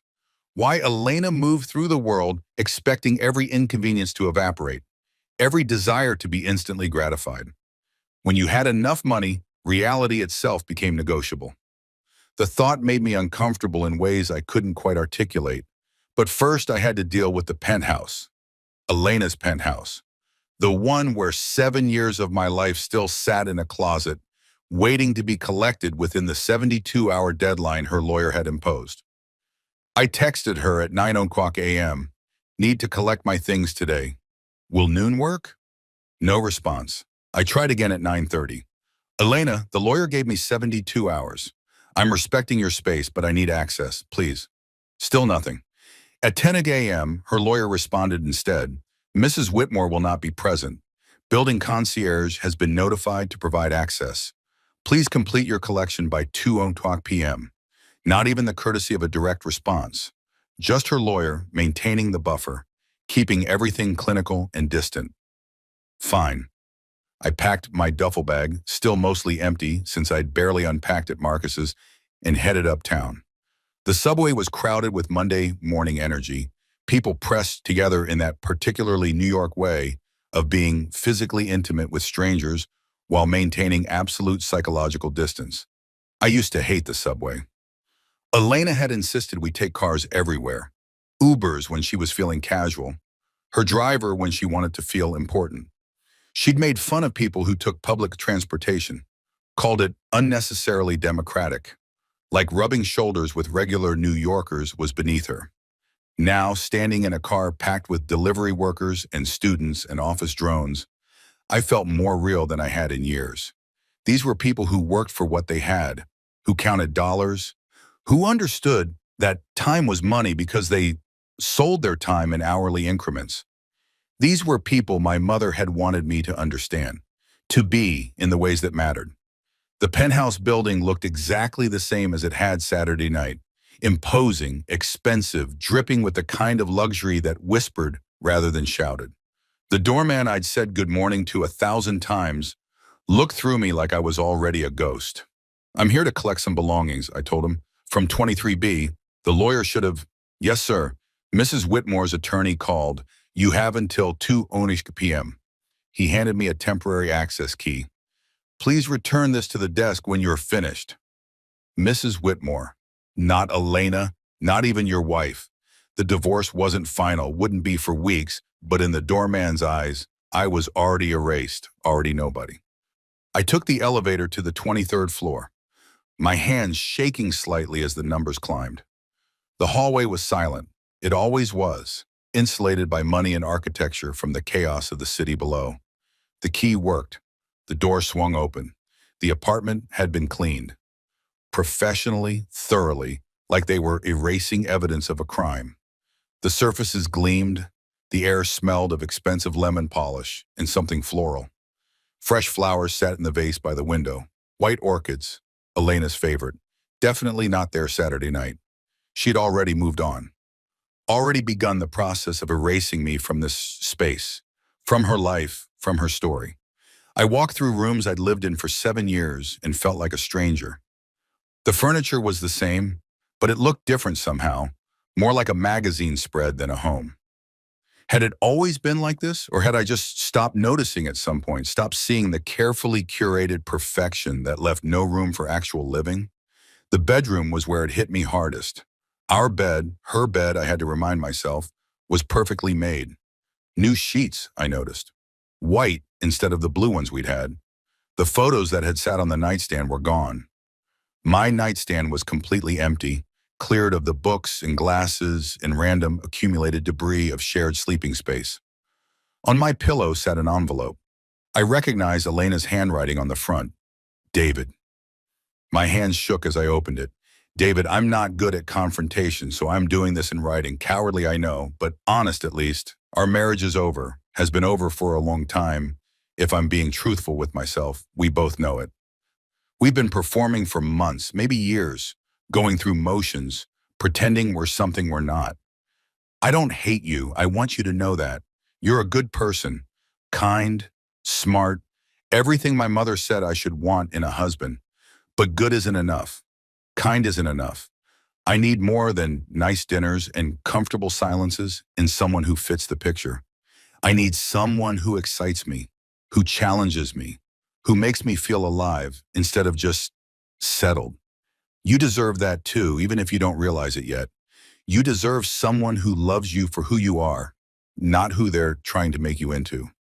I tried to make you into someone you're not, someone comfortable in my world, someone who could keep up with my friends, someone who wanted the life I wanted. It wasn't fair to either of us. The prenup was always about protecting my family's assets, not about not trusting you. But I'm not going to pretend it doesn't make this easier. You get a clean break. I get on a clean break. No alimony, no fights about money, no dragging this out in court while lawyers get rich and we both get bitter. Take your things. Take whatever matters to you. The rest is just stuff, and I have plenty of stuff. I'm sorry it ended this way. I'm sorry I wasted 7 years of your life. I'm sorry I couldn't be who you needed, and that you couldn't be who I needed. But I'm not sorry for the good parts. There were good parts, David. Remember those if you can. Be well. I read it twice, then a third time. It was honest. I had to give her that. Brutally, casually honest in the way people can be when they're already emotionally checked out and just want permission to stop pretending. She didn't hate me. She just didn't love me, didn't want me, didn't find me exciting or challenging or alive enough. I was too kind, too good, too comfortable. And the prenup that had protected her family's assets, the one I'd signed without really reading because I'd been too in love to imagine needing protection from the person I was marrying, made everything easy, made me disposable without complication. Take your things. I looked around the bedroom at the life we'd built, the closet full of clothes she'd bought me, the watch she'd given me, the cufflinks from various anniversaries and birthdays, the leather toiletry bag, the expensive shoes, the suits tailored to fit me perfectly. All of it purchased with her money, all of it chosen by her for her version of who she wanted me to be. None of it mine in any real sense. I pulled my old duffel bag off my shoulder and started packing what actually belonged to me. The Columbia hoodie I'd hidden in the back of the closet, a few t-shirts I'd bought myself, some jeans, my old running shoes worn through at the heels, the photo of my mother I'd kept on my dresser until Elena had suggested it was too depressing for the bedroom and I'd moved it to a drawer. The watch could stay, the suits could stay. All the expensive performance costumes she'd dressed me in could stay. I took my mother's photo, my old books, Piketty and Stiglitz and Sen, the economists who'd shaped my understanding of inequality before I'd married into the 1%. My notebook from grad school, full of ideas I'd once had about policy and change and making the world more fair. When I was done, my duffel was half full. 7 years of marriage fit in half a duffel bag. I walked through the apartment one more time, saying goodbye to nothing in particular. The kitchen where we'd barely cooked. The living room where we'd entertained her friends and I'd felt like a prop in her performance. The study where I'd worked remotely while she'd done whatever she did during the days, which I'd never quite figured out. And then I saw it, on the coffee table, partially hidden under a fashion magazine. Another phone, not Elena's primary phone. She was surgically attached to that one. A second phone, the kind people have when they're conducting business they don't want traced, or conversations they don't want discovered. I picked it up. It was unlocked. She'd either forgotten to secure it or hadn't expected me to find it. The messages loaded, my stomach turned. Marcus, not my Marcus, her Marcus, Saturday, 11:43 p.m. He's gone. Finally, I thought he'd make it more difficult. Elena, Saturday, 11:45 p.m. He was always easy to handle, too grateful to put up a fight. Marcus, Saturday, 11:47 p.m. When can I come over? Elena, Saturday, 11:48 p.m. Now, I sent the staff away. Bring champagne, we're celebrating. I scrolled up. Weeks of messages, months maybe, planning the divorce, strategizing how to minimize what I could take, laughing about how I'd been completely clueless, that she'd been seeing someone else. And then, from 3 months ago, Marcus, are you sure about the joint account thing? Seems harsh. Elena, he never contributed to it anyway. It's my money. He's just been living off me like a leech for 7 years. I'm taking back what's mine. Marcus, I guess. Still feels cold. Elena, that's business, baby. Emotions are for people who can't afford lawyers. I took a photo of the screen, then another, and another. Every message that showed premeditation, showed the affair, showed exactly who Elena Whitmore really was when she thought no one was watching. The non-disparagement clause in the divorce agreement suddenly made a lot more sense. I put the phone back exactly where I'd found it, returned to the bedroom, grabbed my half-full duffel bag, and walked out. At the door, I paused, looked back at the penthouse one last time, the gleaming surfaces, the perfect furniture, the white orchids that had replaced me so seamlessly. Good riddance, I thought, and I meant it. The Tribeca property was everything the uptown penthouse wasn't. The building was understated, converted factory, red brick, the kind of place that whispered wealth instead of screaming it. The lobby was industrial chic, all exposed beams and polished concrete, with a single desk where a woman in her 40s sat reading a tablet. Mr. Chen, she said, standing as I approached. Not a question. She'd been expecting me. I'm Patricia Walsh, the building manager. Welcome home. Home. The word felt strange. Thank you. Mr. Whitmore's team called this morning. We've had the unit fully prepared, linens, provisions, everything you should need for an extended stay. There's also a welcome packet with building information, local service, and contact numbers for anything you might require. She handed me a key card and what looked like a tablet. The unit is fully smart, climate, lighting, security, everything controlled through the app. I've programmed your preferences based on what the London office provided. What preferences? They don't know. From your mother's notes, Mr. Chen. She was very thorough. Of course she was. Even dead, my mother was taking care of me. We took the elevator to the top floor. The penthouse, naturally, because apparently I was a penthouse person now, whether I liked it or not. The doors opened directly into the apartment. I stepped inside and stopped breathing. Floor-to-ceiling windows overlooked the Hudson River. The space was open concept, but warm somehow. Exposed brick walls, hardwood floors, furniture that looked comfortable instead of just expensive. There were bookshelves, actually full of books. Art on the walls that looked like someone had chosen it for beauty rather than investment value. It looked like a home. Your mother designed it, Patricia said softly.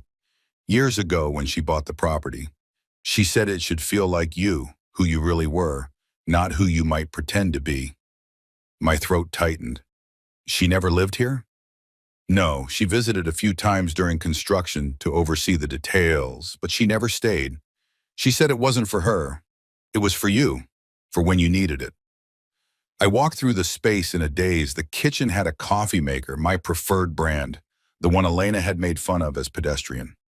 The bathroom had the same cheap shampoo I'd used in college, the kind I'd stopped buying when Elena had stocked our bathroom with $100 bottles of product I couldn't pronounce. In the bedroom, on the nightstand, sat a framed photo I'd never seen before.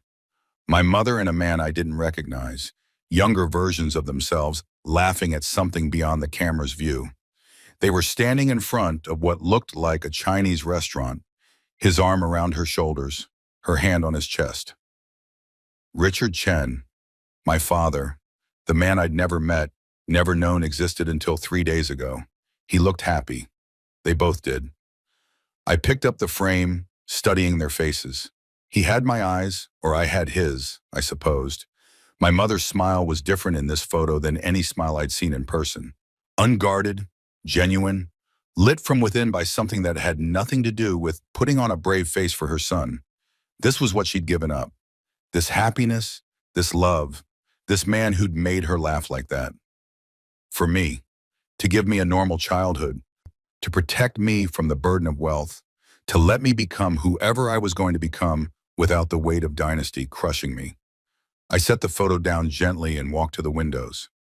The city spread out below looked different from this angle. Not the tourist view I'd had uptown, all glitter and performance.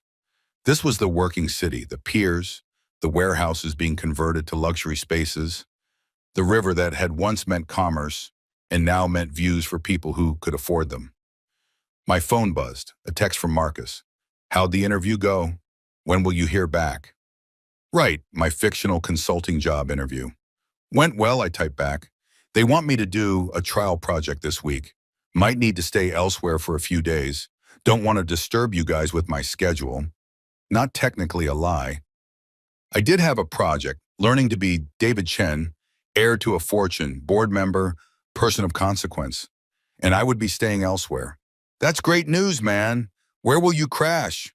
Friend's place downtown? Sublet situation. I'll explain later. Another lie. They were piling up, building a wall between my old life and my new one, between who Marcus thought I was and who I was becoming. Patricia appeared with the welcome packet. Is there anything else you need, Mr. Chen? No, this is perfect, thank you. She smiled. Your mother loved you very much. We all knew that, everyone who worked on this project. She talked about you constantly, what you liked, what you needed, what would make you happy. She wanted this space to be a refuge, not just a property. She succeeded. Patricia left me alone in the apartment, my apartment. I had to keep reminding myself. I walked through the rooms again, slower this time, taking in the details. Books on the shelves I'd mentioned loving and passing conversations with my mother years ago. A coffee table that was the right height for someone my size to work at comfortably. A desk positioned to catch the afternoon light with a view that inspired rather than distracted. Every detail chosen with care. Every element designed around the person I actually was, not the person someone wanted me to be. Elena's penthouse had been a stage set. This was a home. I sat on the couch, comfortable, perfect, exactly right, and pulled out the photos I'd taken of Elena's secret phone. The affair, the planning, the calculated cruelty of someone who'd decided I was a leech, a burden, a 7-year mistake to be corrected with maximum efficiency and minimum cost. Emotions are for people who can't afford lawyers. I thought about my mother's letter. This money is your inheritance, yes, but it's also your revenge. Not revenge through destruction, that's too easy. Revenge through success, through thriving, through building a life so magnificent that everyone who doubted you has to witness it. Elena had no idea what was coming, had no idea who I was now, what I had access to, what I was becoming. She thought she'd won, thought she'd cast off the dead weight, upgraded to someone more exciting, freed herself from the burden of a husband who'd never quite been enough. She thought I'd be scrambling for apartments I couldn't afford, jobs I was lucky to get, a life rebuilt from scraps. She had no idea I was sitting in a penthouse worth 10 times what hers was, with access to resources that made her family's wealth look like a rounding error, with lawyers in London waiting to brief me on my dynasty-level fortune. She'd played her hand completely. Now it was my turn to play mine. But not yet. Not until London. Not until I understood the full scope of what I had, what I could do, who I was becoming. Let her celebrate with Marcus. Let her think she'd gotten away clean. Let her sign the divorce papers and move on with her exciting new life. The truth would find her eventually. And when it did, I'd make sure every word of her non-disparagement clause was worth its weight in gold. Because I wouldn't need to say anything at all. The truth would speak for itself. Tuesday morning, 5:15 a.m. I stood at the floor-to-ceiling windows of the Tribeca penthouse, watching the city wake up in shades of gray and gold. Across the river, the lights of Jersey City flickered like distant stars. Below, early joggers traced paths along the waterfront, their breath visible in the October cold. I'd barely slept, had spent most of the night sitting on the couch my mother had chosen, reading through the documents Whitmore and Associates had sent. Property portfolios, investment summaries, corporate board information, legal structures so complex they required glossaries to understand. My phone showed 5:17 a.m. The car would arrive in 13 minutes. I'd packed differently this time. Not the old duffel bag, that felt wrong somehow, like clinging to a version of myself that no longer existed.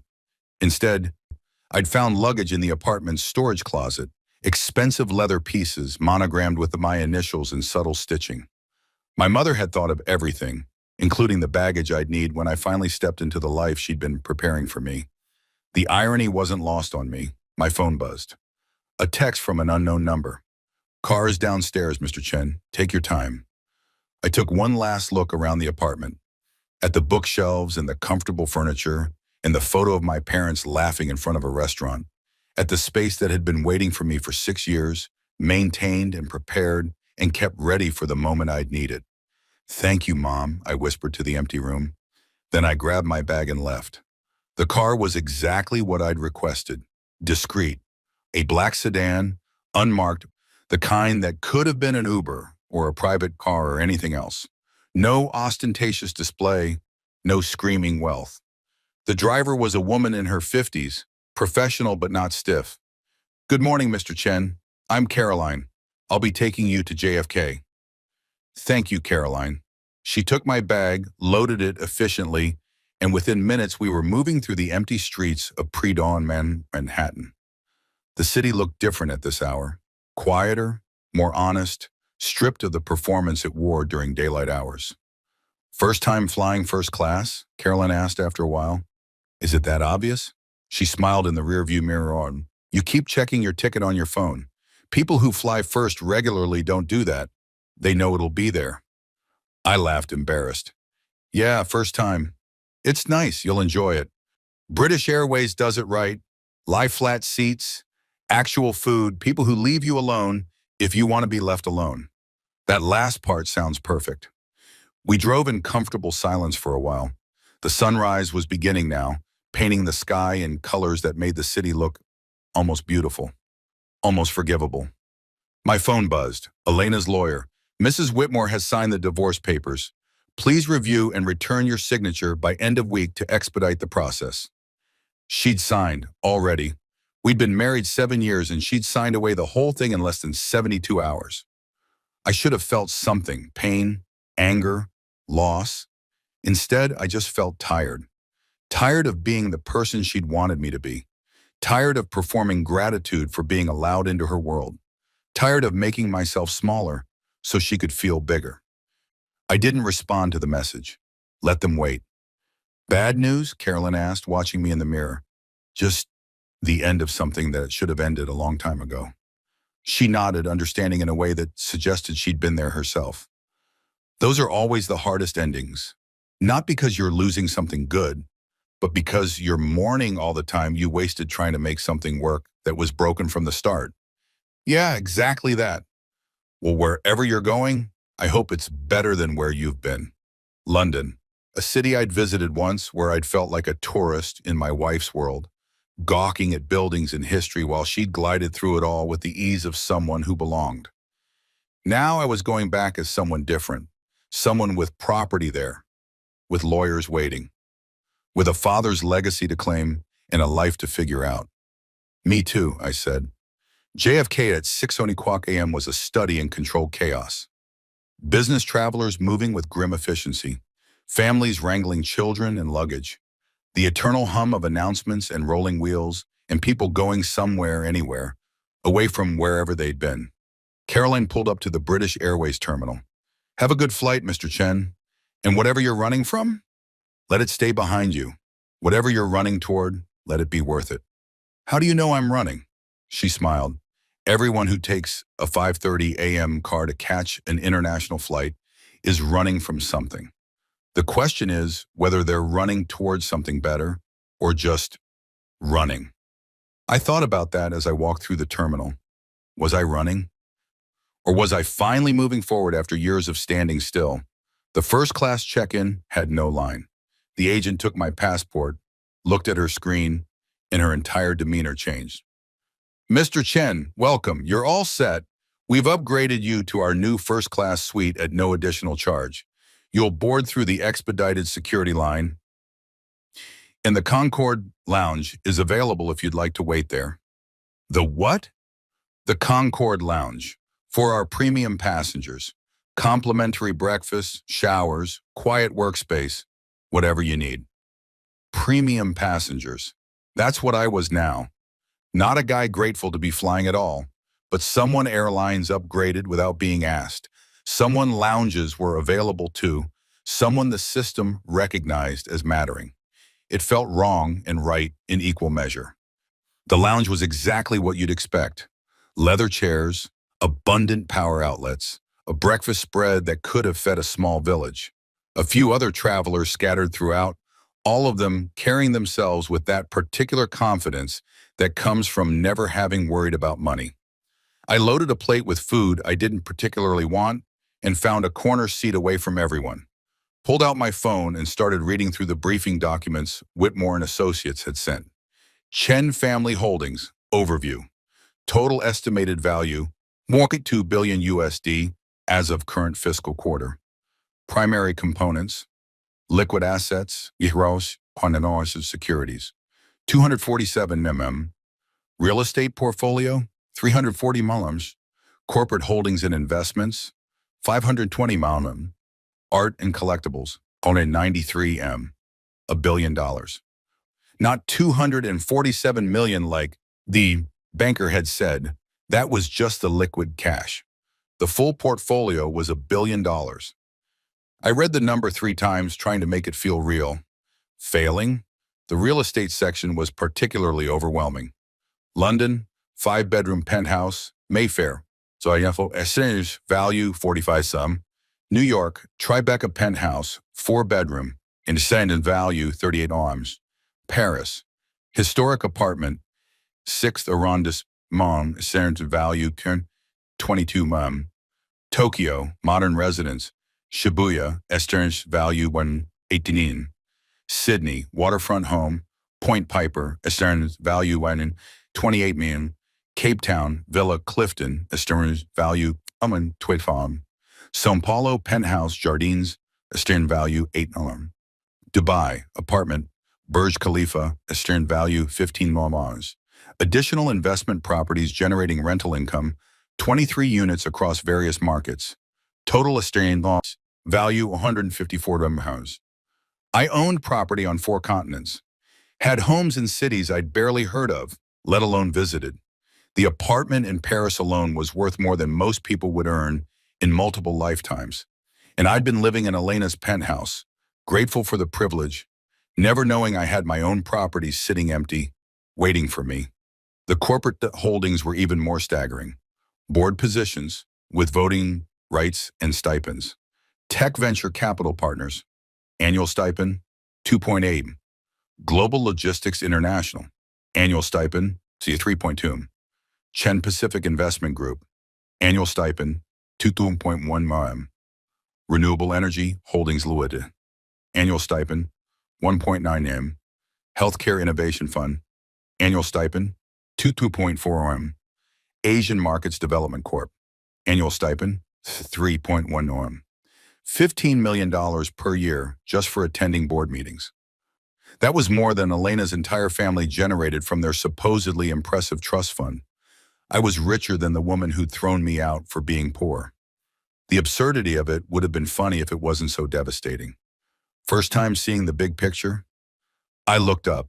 A man in his 60s had taken the seat across from me.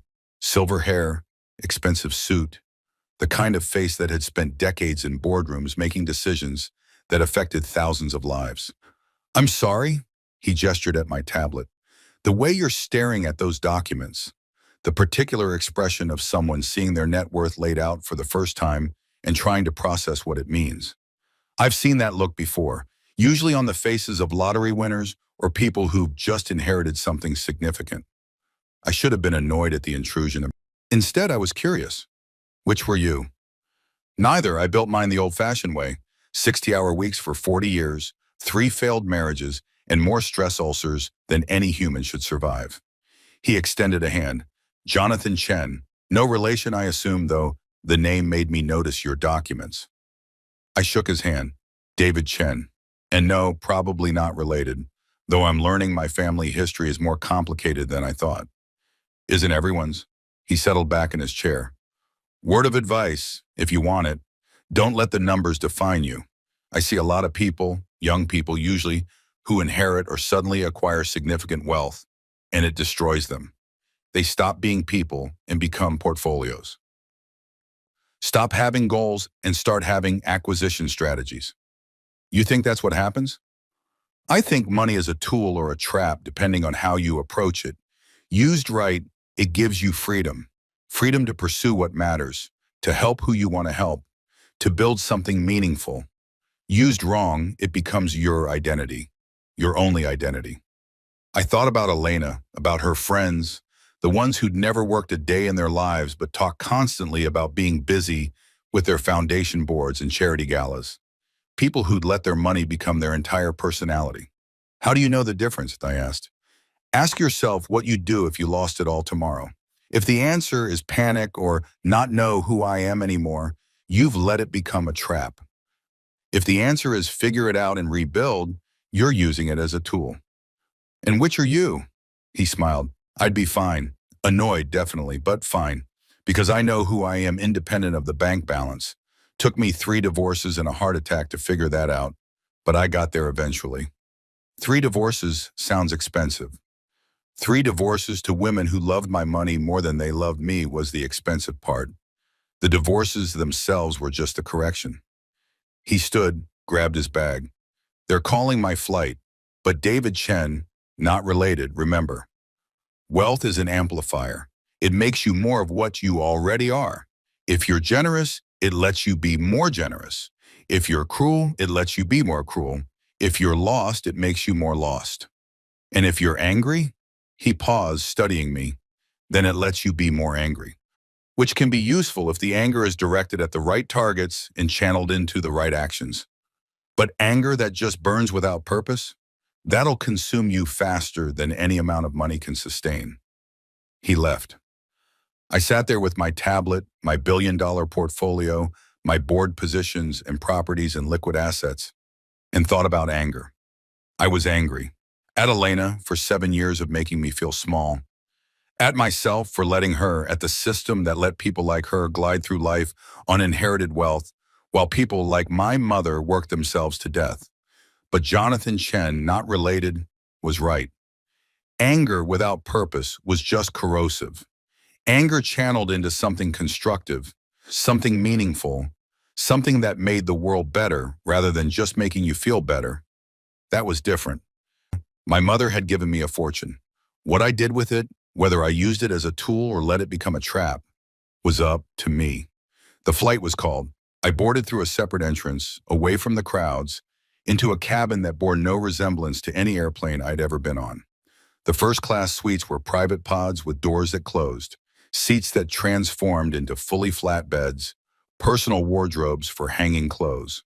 The flight attendant, Emma, her name tag read, greeted me with a warmth that seemed genuine rather than performed. "Mr. Chen, welcome aboard. Can I get you started with a drink, champagne, perhaps? Or we have an excellent selection of wines." "Just water, thank you." "Of course. And for breakfast, we'll be serving shortly after takeoff. The menu is in your suite, but I'm happy to walk you through the options." She left me alone to settle in. The suite had more space than some New York studio apartments. A TV screen, a tablet loaded with entertainment, a amenity kit from some designer brand I didn't recognize, pajamas and slippers in case I wanted to change. This was how the other half lived. The half Elena had always belonged to and I'd been granted temporary access to through marriage. Except now I didn't need her permission, didn't need her family's acceptance, didn't need to perform gratitude for being allowed into spaces I could now access on my own merit, or at least on my own money, which apparently was the only merit that mattered at this altitude. The plane filled slowly. Through the gap in my suite door, I could see other first-class passengers boarding, businessmen in suits, a couple who looked like they'd never flown any other way, a woman with the kind of jewelry that suggested her net worth had its own zip code. And then, impossibly, I heard a voice I recognized. "Yes, the suite is fine. No, I don't need champagne. I need the Wi-Fi password. I have emails to send." Elena, my blood went cold. I closed my suite door completely, peered through the small gap. 3 rows ahead, being shown to her own suite. Elena, dressed in travel casual that probably cost more than most people's wardrobes, her hair perfect, her manner imperious. She was on my flight to London.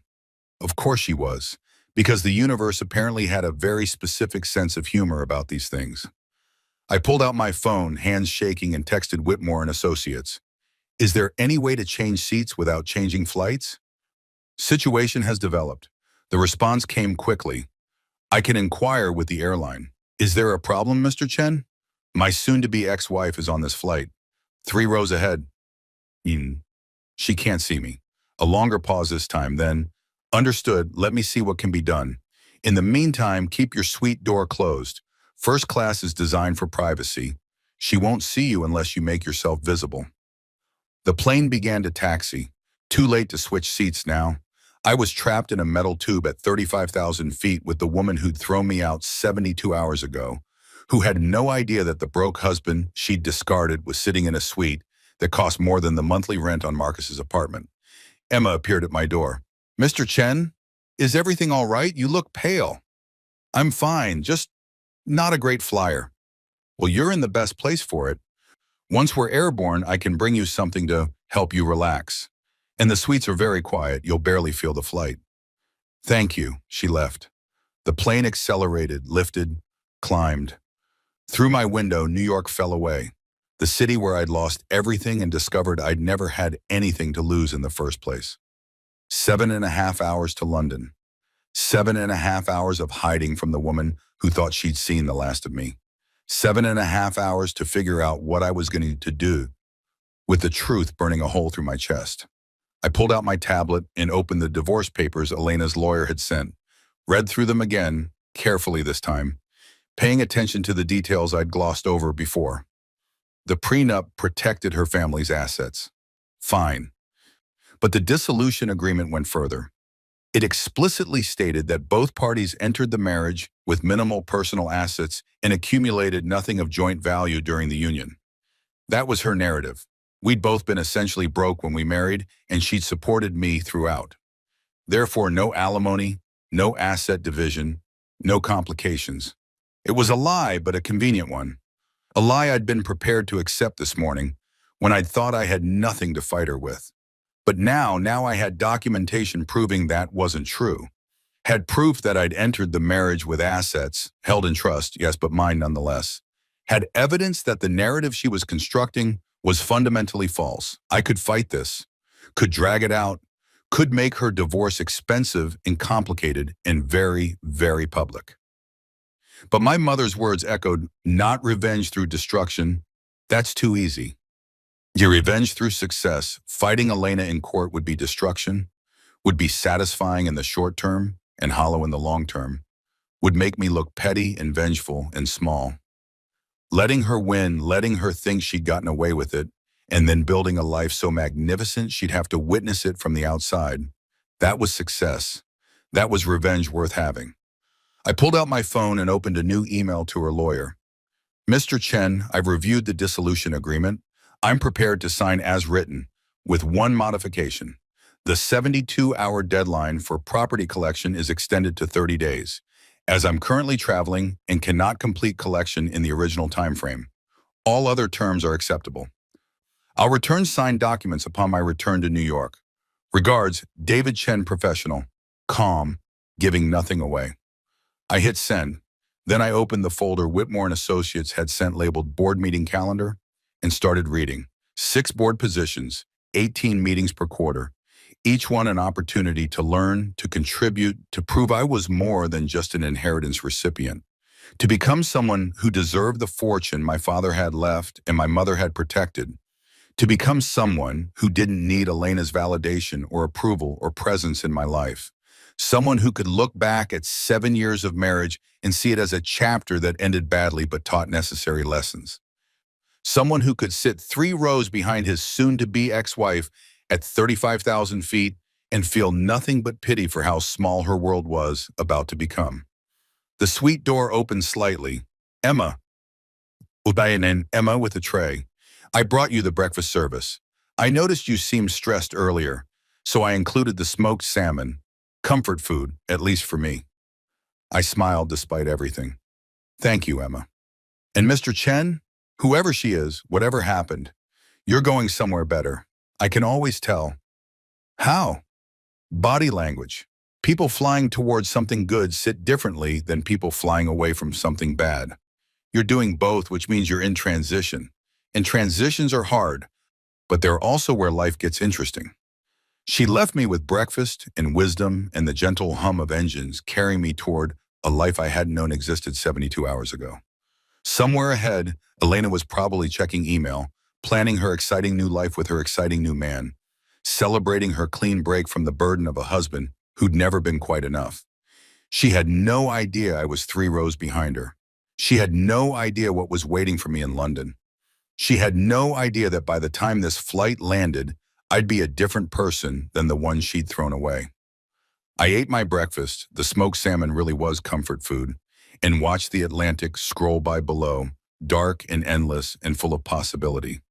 Behind me, 7 years of being small. Ahead, whatever I chose to build with the tools my mother had left me.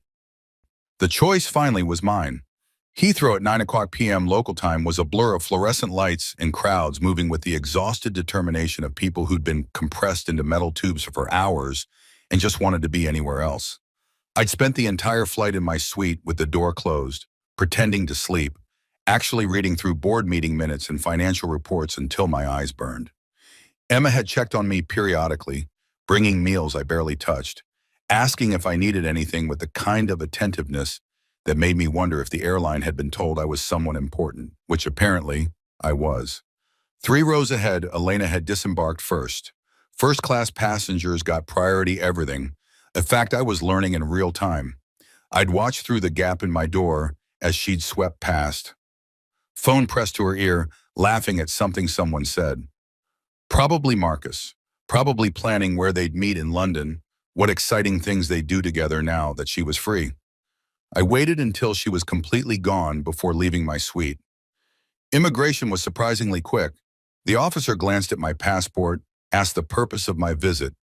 Business, I'd said, which was technically true, and waved me through without the usual interrogation about return flights and accommodation. Money, I was learning, made borders more permeable. Baggage claim was where it got interesting. I was standing at the carousel watching luggage circle like some kind of existential meditation on travel when I heard my name. Mr. Chen? I turned. A man in his 30s, impeccably dressed in a dark suit, holding a tablet with my name on it. Behind him, a woman about the same age with sharp eyes and a leather portfolio. Yes? James Crawford, the man said, extending his hand. From Whitmore and Associates. This is my colleague, Rachel Okonkwo. Mr. Whitmore sent us to collect you and provide initial briefing during the drive into the city. Oh, I thought I'd just take a cab. Please, Rachel said, her accent British with Nigerian undertones. We have a car waiting, and there's quite a bit to cover before your meetings tomorrow. It's easier to start now, if you don't mind. Mind? I was still trying to process that they'd sent 2 lawyers to the airport to collect me like I was someone whose time was too valuable to waste on ground transportation logistics. Sure, okay. My bag appeared on the carousel, easy to spot among the standard black luggage, the monogrammed leather standing out like a beacon. James grabbed it before I could move. This way, please. They led me through the terminal, past the taxi queues and shuttle bus stops, to a private car park where a Mercedes waited, engine running, driver ready. This was how the other half traveled. Not waiting in lines, not figuring out ground transportation, not worrying about anything except showing up and being driven to wherever they needed to be. The car was warm, comfortable, equipped with bottled water and a small selection of snacks. James and Rachel sat across from me, tablets out, looking like they were about to conduct a mobile board meeting, which I suppose they were. So, Rachel began as the car pulled into London traffic. How much do you know about your father's business empire? Almost nothing. Until Saturday, I didn't know he existed. They exchanged a glance that suggested they'd expected this answer. Right, James said. Well, the short version is that Richard Chen was a financial genius who made his first fortune in technology investments in the late 1980s, then diversified into real estate, venture capital, and strategic acquisitions. He was particularly skilled at identifying emerging markets before they emerged, invested heavily in Asian tech companies before the boom, renewable energy before it was fashionable, logistics infrastructure before e-commerce made it essential. He was also intensely private, Rachel added. Most of his wealth was held through shell companies and trusts. His name didn't appear on rich lists or in business magazines. People in certain circles knew of him, respected him, but the general public had no idea he existed, like my mother had wanted for me. Your mother's instructions were very specific, James continued. You were to inherit everything, but only when you accessed the account she'd given you. Until then, the assets were to be managed conservatively, grown steadily, and kept completely separate from your life. Why? I mean, I understand she wanted me to have a normal childhood, but why keep it secret even after I was an adult? Rachel leaned forward. Because she wanted to make sure you developed your own identity first. Wanted you to build relationships based on who you are, not what you have. Wanted you to understand the value of work, of struggle, of building something from nothing. She wanted you to be strong enough to handle wealth without letting it define you, James said, and she was willing to gamble your entire inheritance on that belief. If you'd never used the card, never needed the money, it would have gone to charity. She was that committed to the idea that you shouldn't have access to wealth until you were ready for it. The car moved through London streets that looked vaguely familiar from my one previous visit. Except then, I'd been seeing the city through Elena's filter. The tourist spots she deemed worthy, the restaurants her mother recommended, the shopping districts where she could find things you can't get in New York. Now I was seeing it as someone who apparently owned property here, who had business here, who belonged in whatever complicated way inherited wealth conferred belonging. So what happens now? I asked. Rachel opened her portfolio. Tomorrow morning, 9 o'clock a.m., you'll meet with Mr. Whitmore and the senior partners. They'll walk you through the complete portfolio, every asset, every investment, every property. You'll sign documents transferring legal authority from the trust to you personally. You'll be briefed on your board positions and what they entail. And then you decide what kind of heir you want to be, James said. Some people who inherit wealth become caretakers. They maintain what they've been given but don't really engage with it. Others become stewards. They actively manage, grow, shape the portfolio. And some become visionaries. They take the foundation they have inherited and build something entirely new. Which was my father? Visionary, but tomorrow, Rachel said without hesitation. He didn't just maintain wealth, he created it, saw opportunities others missed, took calculated risks that paid off spectacularly. And my mother? They both smiled. Your mother was the moral compass, James said. Richard would come up with brilliant financial strategies, and Margaret would ask if they were ethical, if they helped people or just extracted value, if they built something meaningful or just accumulated more zeros. She kept him honest, Rachel added, made him think about legacy beyond just money. Several of his most successful ventures, the renewable energy investments, the healthcare innovation fund, the educational infrastructure projects in developing countries, those were all her influence. I thought about my mother in her nurse's scrubs, working double shifts, clipping coupons, pretending we were poor while quietly ensuring her secret partner's billions were being deployed for good. She sounds exhausting, what I said. Rachel laughed. Oh, she was. We have meeting notes. She'd call Mr. Whitmore monthly to check on the portfolio, question investment decisions, demand detailed explanations of the social impact of every major position. She drove him crazy. He absolutely adored her. The car pulled up to a hotel I recognized from Elena's pointed comment years ago. The Connaught. All understated elegance and old money confidence. The kind of place that didn't need to advertise because the people who belonged there already knew about it. We've arranged a suite for you, James said as the driver opened my door. Mr. Whitmore thought you might need a few days to adjust, so there's no specific departure date. Stay as long as you need. A doorman materialized to take my bag. Another staff member appeared with a welcome drink on a silver tray. The lobby glowed with soft lighting and expensive surfaces, and the quiet hum of wealth so secure it didn't need to prove anything. One more thing, Rachel said before I could escape into the hotel. Your mother left you a letter, a second letter. Mr. Whitmore has it. He'll give it to you tomorrow after the portfolio briefing.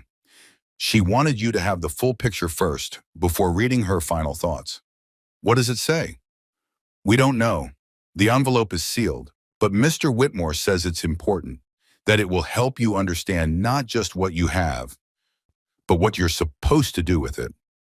They left me there with my luggage and my confusion and the growing sense that my mother had orchestrated every detail of this revelation with the precision of someone who had spent years planning for a single moment.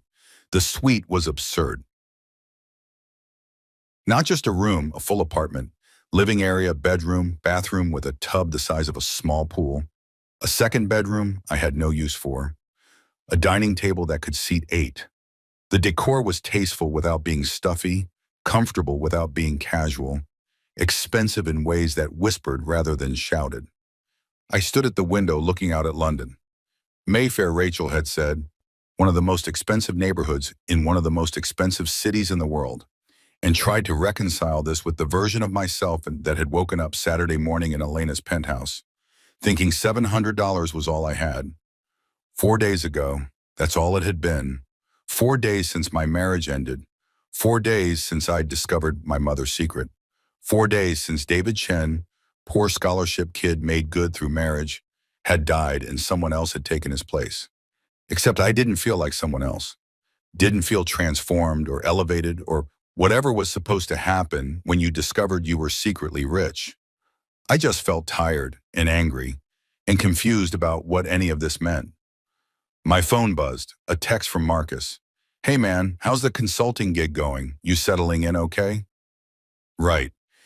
My fictional job interview, my fictional trial project, my fictional life that was easier to maintain than explaining the truth. It's good, I typed back. Lot to learn. Might be here longer than I thought. That's great. They must really like you. Where are you staying? I looked around the suite, at the fresh flowers in crystal vases, at the minibar stocked with top-shelf everything, at the toiletries that probably cost more than Marcus spent on groceries in a week. Corporate housing, I lied. Nothing fancy, but it works. Another buzz, different number. Elena's lawyer, Mrs. Whitmore, has agreed to the 30-day extension for property collection. Please note that uncollected items after that deadline will be donated as specified in the original agreement. So Elena had signed off on giving me more time. Probably relieved. Actually, 30 more days before she had to think about me again. Before my existence intruded on her exciting new life with her exciting new man. 30 days seemed like both forever and not enough time at all. I ordered room service, not because I was hungry, but because I wanted to see what 85 Club sandwich tasted like. Turned out it tasted like regular Club sandwich, but with more guilt and garnish. Then I tried to sleep. Couldn't. Instead, I lay in a bed that cost more per night than I used to make in a week, staring at the ceiling, thinking about my mother working double shifts while managing a billion-dollar portfolio. About my father, the man I'd never meet, who'd built an empire and given it all to a son he'd never know. About Elena, probably in London somewhere too, celebrating her freedom with Marcus while wearing jewelry that represented a rounding error compared to what I now owned. About revenge that looked like success, and success that felt like loneliness, and loneliness that money couldn't solve no matter how many zeros you added to the account. Morning came with rain. Of course it did, because London apparently had the same weather philosophy as my life, perpetually gray and vaguely depressing. I dressed carefully. Not in the suits Elena had bought me. Those were still in her penthouse, waiting to be collected or donated. Instead, I wore what I'd brought from the Tribeca apartment. Simple, well-made, the kind of clothes that didn't scream wealth but didn't apologize for existing either. The car arrived at 8:30 a.m. Same driver, different lawyers. These ones older, more senior, carrying themselves with the weight of people who'd spent decades managing other people's money. Mr. Chen, the woman said as I slid into the car. I'm Catherine Mills, senior partner. This is Robert Tang. We'll be accompanying you to this morning's meeting.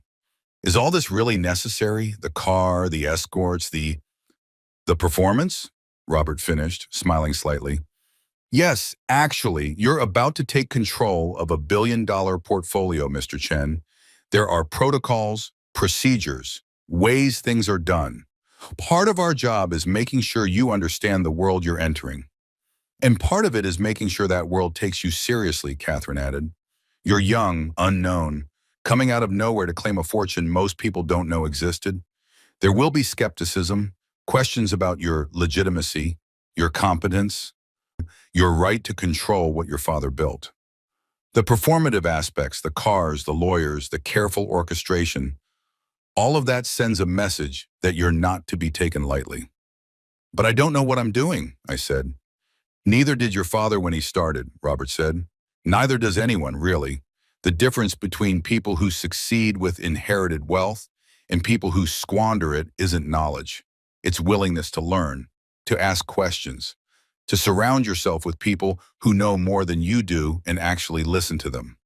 The car pulled up to a building in the financial district. Old stone facade, brass plaques, the kind of place that had been managing wealth since before wealth management had a name.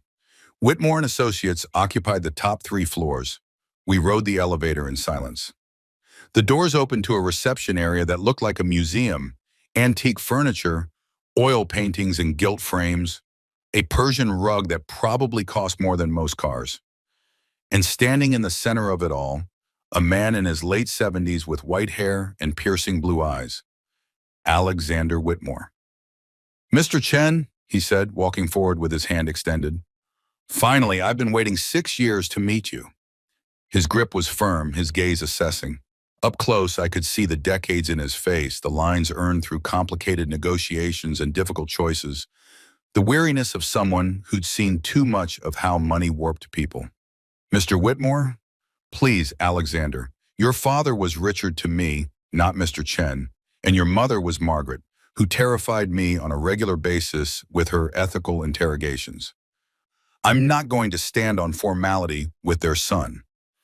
He led me through the offices, people working quietly at desks, conference rooms where serious conversations happened behind frosted glass, walls lined with law books and financial texts. Finally, a corner office with windows overlooking the city, a conference table already set up with documents, binders, pallets. Everything organized with military precision. Sit, Alexander said, gesturing to the head of the table. This is going to take hours, so get comfortable. Catherine, Robert, you know what to do. They began pulling out documents, explaining structures, walking me through the labyrinth of my inheritance. And for the next 4 hours, I learned exactly what my mother had been hiding. The full portfolio was overwhelming in ways I hadn't anticipated. It wasn't just the properties or the investments or the board positions. It was the complexity, the layers of trusts and holding companies, the international tax structures, the investment vehicles I'd never heard of, the passive income streams from businesses I didn't know I owned parts of. Your father was playing three-dimensional chess, Catherine explained, showing me flowcharts that looked like conspiracy theory mind maps. Every decision created options for future decisions. Every investment opened doors to other investments. He thought in decades, not quarters. And your mother made sure none of it was evil, Robert added with a slight smile. Every position was vetted for social impact. Every company had to meet ethical standards. She rejected several extremely profitable opportunities because they failed her moral calculus. Like what? I asked. Private prisons, Alexander said. Predatory lending, fossil fuel extraction in protected areas. Tobacco, obviously. Weapons manufacturing for authoritarian regimes. Your father wanted to invest in all of them. Purely from a returns perspective, they were excellent opportunities. Your mother said absolutely not, and she won every argument. I thought about that, about my mother, nurse and moral compass, vetoing billion-dollar opportunities because they made money the wrong way. So what do I own? I asked. Catherine flipped to a summary document. Clean energy companies, healthcare innovation firms, educational technology, affordable housing development, logistics and infrastructure that enables commerce but doesn't exploit labor, technology companies with ethical data practices, agricultural investments focused on sustainable practices. She essentially forced your father to become an impact investor before impact investing had a name, Robert said. And here's the beautiful part. It worked. The portfolio performs exceptionally well precisely because it invests in things that solve problems rather than exploit them. Turns out ethical business is good business. So what's the catch? I asked. Alexander laughed. Smart. Yes, there's a catch. Several, actually. He pulled out another document, this one labeled Obligations and Expectations. First, the board positions. You can't just collect the stipends and ignore the responsibilities. These companies need actual oversight, actual governance. You'll need to attend meetings, read briefings, understand the industries, vote on major decisions. It's work, not free money. Okay.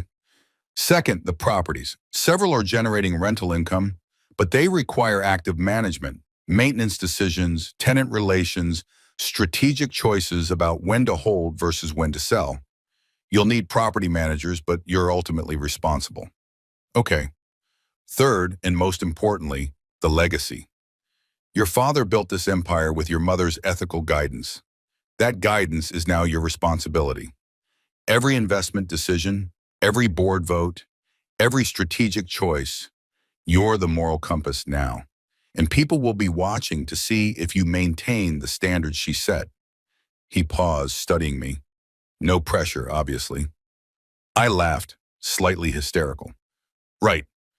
No pressure, just become the person my mother spent my entire childhood preparing me to be, while also learning how to manage $1 billion and sit on corporate boards and maintain properties on 4 continents and somehow not become the kind of person who lets money define them.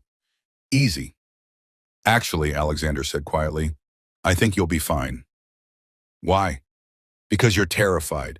People who inherit wealth and immediately think they know what they're doing, those are the ones who crash and burn. People who inherit wealth and are appropriately terrified, those are the ones who ask questions, listen to advisors, make careful decisions. Fear is healthy. It keeps you humble. Catherine slid one more document across the table. There's also this. I looked down. It was a sealed envelope. My name written on the front in my mother's handwriting. Alexander stood. We'll give you some privacy. Take your time. When you're ready, we'll be outside. They filed out, closing the door behind them.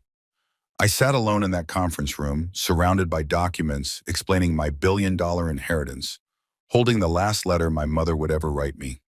Outside the windows, London continued its daily business, people rushing to meetings, making deals, building careers, living lives that intersected with money but weren't defined by it. I took a breath and opened my mother's final message. My darling David, if you're reading this, you've made it to London. You've seen the portfolio. You've met Alexander and his team. You've started to understand what your father built and what I protected. And you're probably terrified. Good. The handwriting was shakier than in the first letter.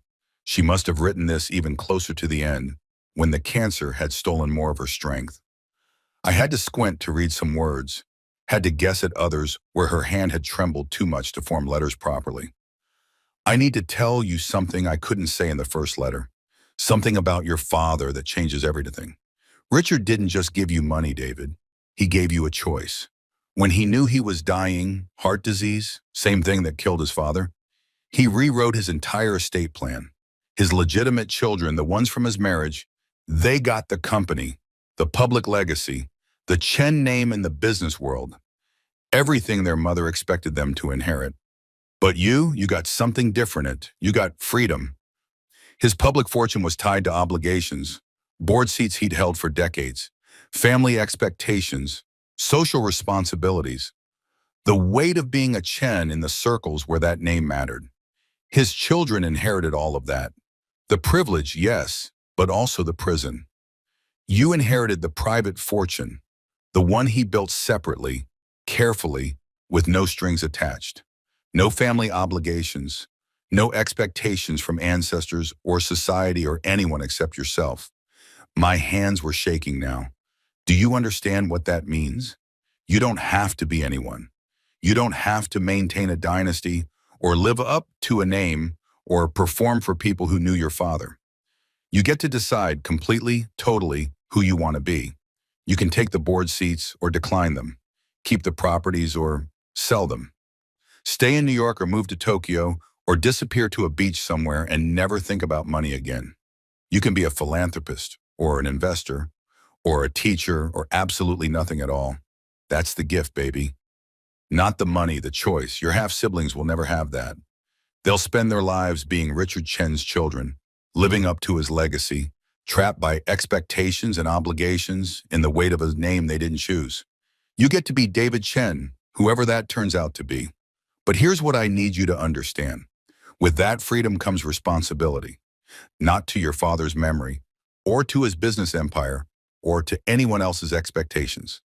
Responsibility to yourself. You have resources now that most people can't imagine. Resources that can change lives, solve problems, build things that matter.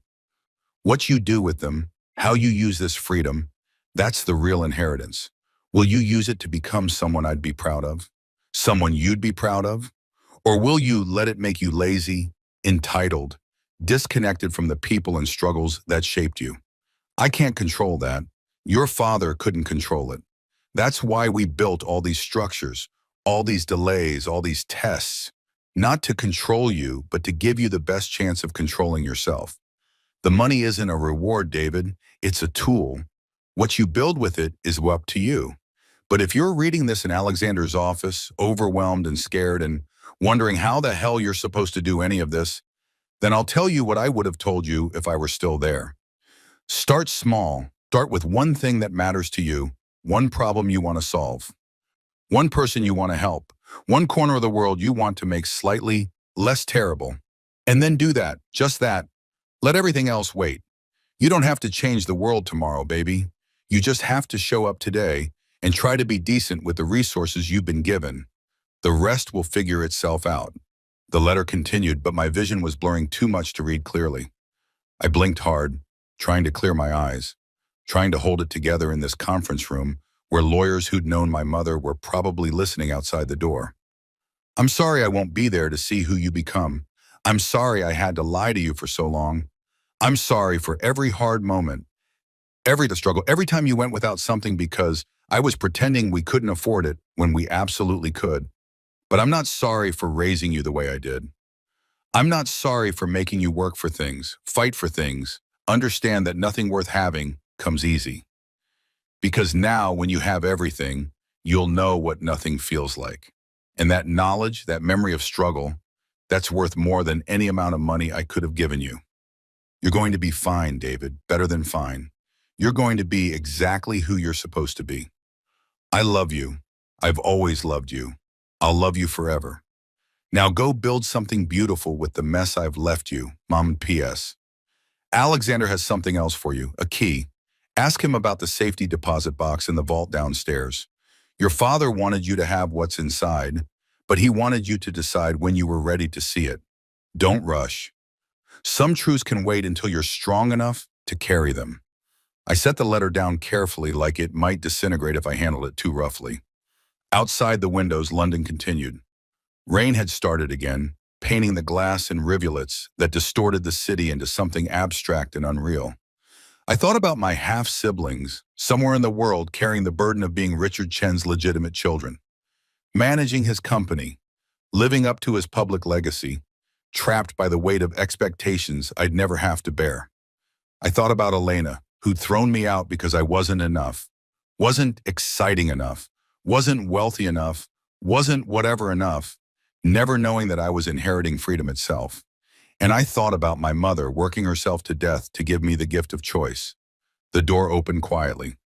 Alexander stepped in, saw my face, and stopped. She had that effect on people, he said gently. Even from beyond the grave, Margaret Chen could make you feel simultaneously loved and terrified. She mentioned a safety deposit box. He nodded. I have the key. When you're ready, we'll go down together. But David, there's no rush. That box has been waiting 6 years. It can wait another day, another week, however long you need. What's in it? Letters from your father, photos, personal items he wanted you to have, things that will answer questions about who he was, why he made the choices he made, what he hoped you'd become. More tests? No, Alexander said, just love, the complicated kind, the kind that comes with regrets and hopes and the knowledge that he'd never get to meet you.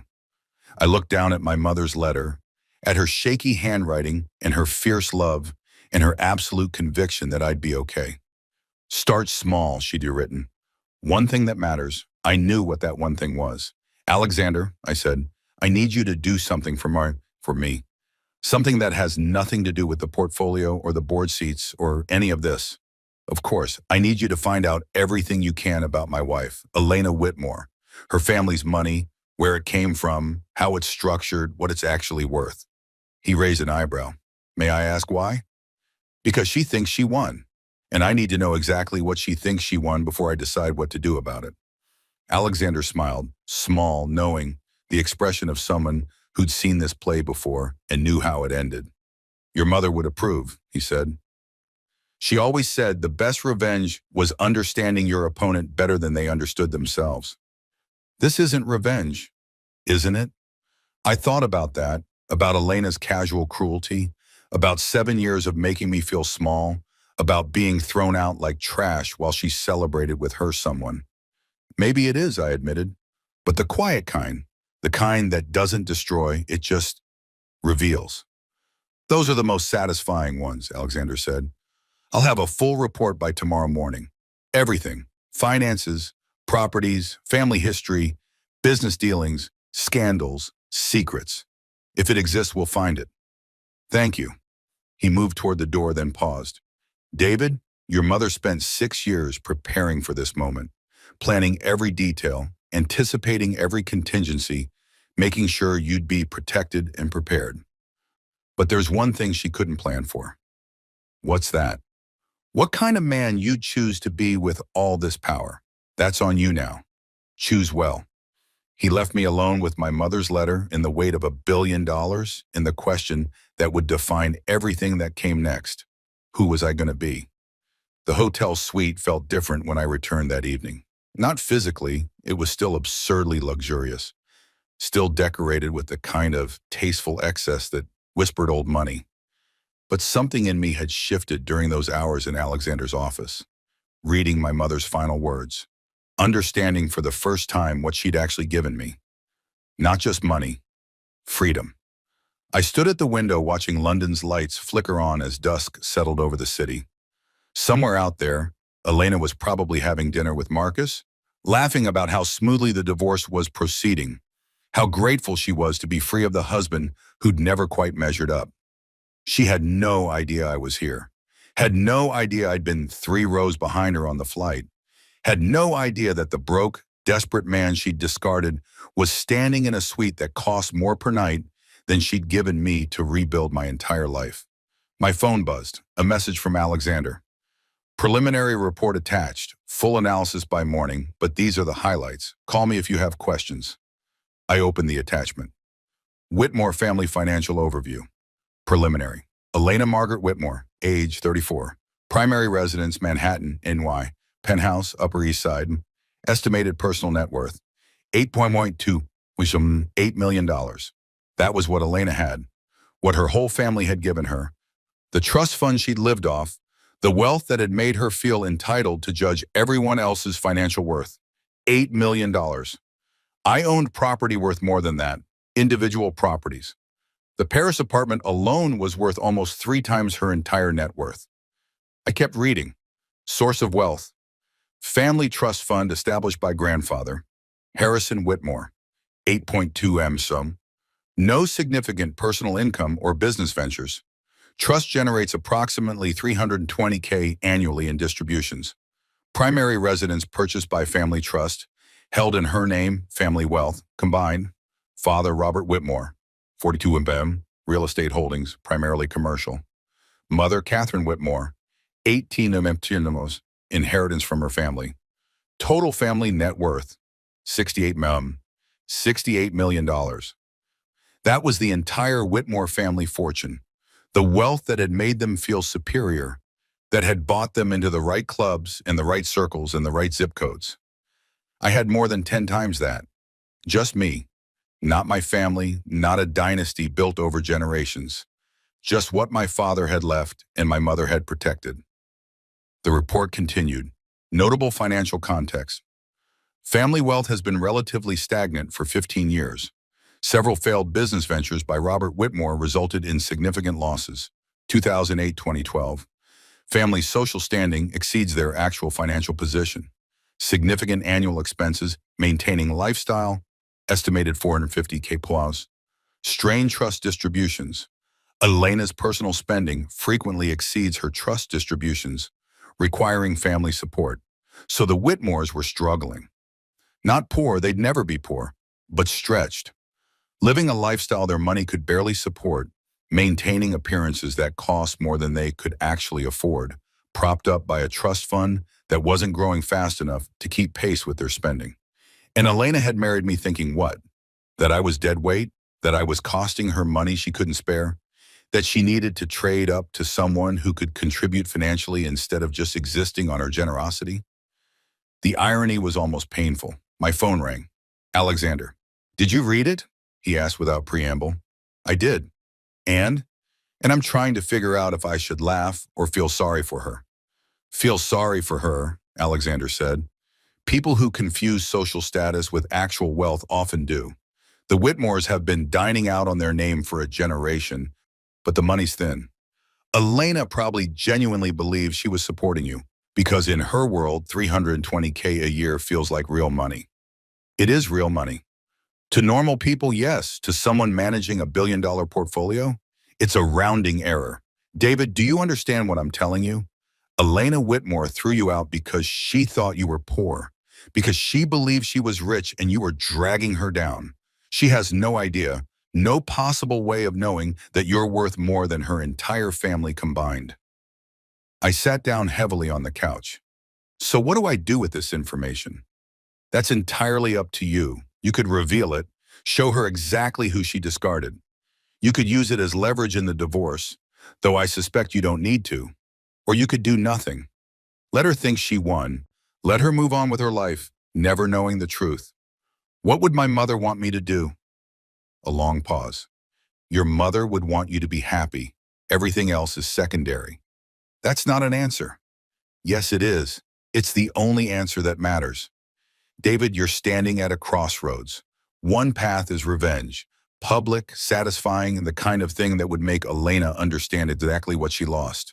The other path is moving forward, building the life you want without looking back at the people who didn't deserve to be part of it.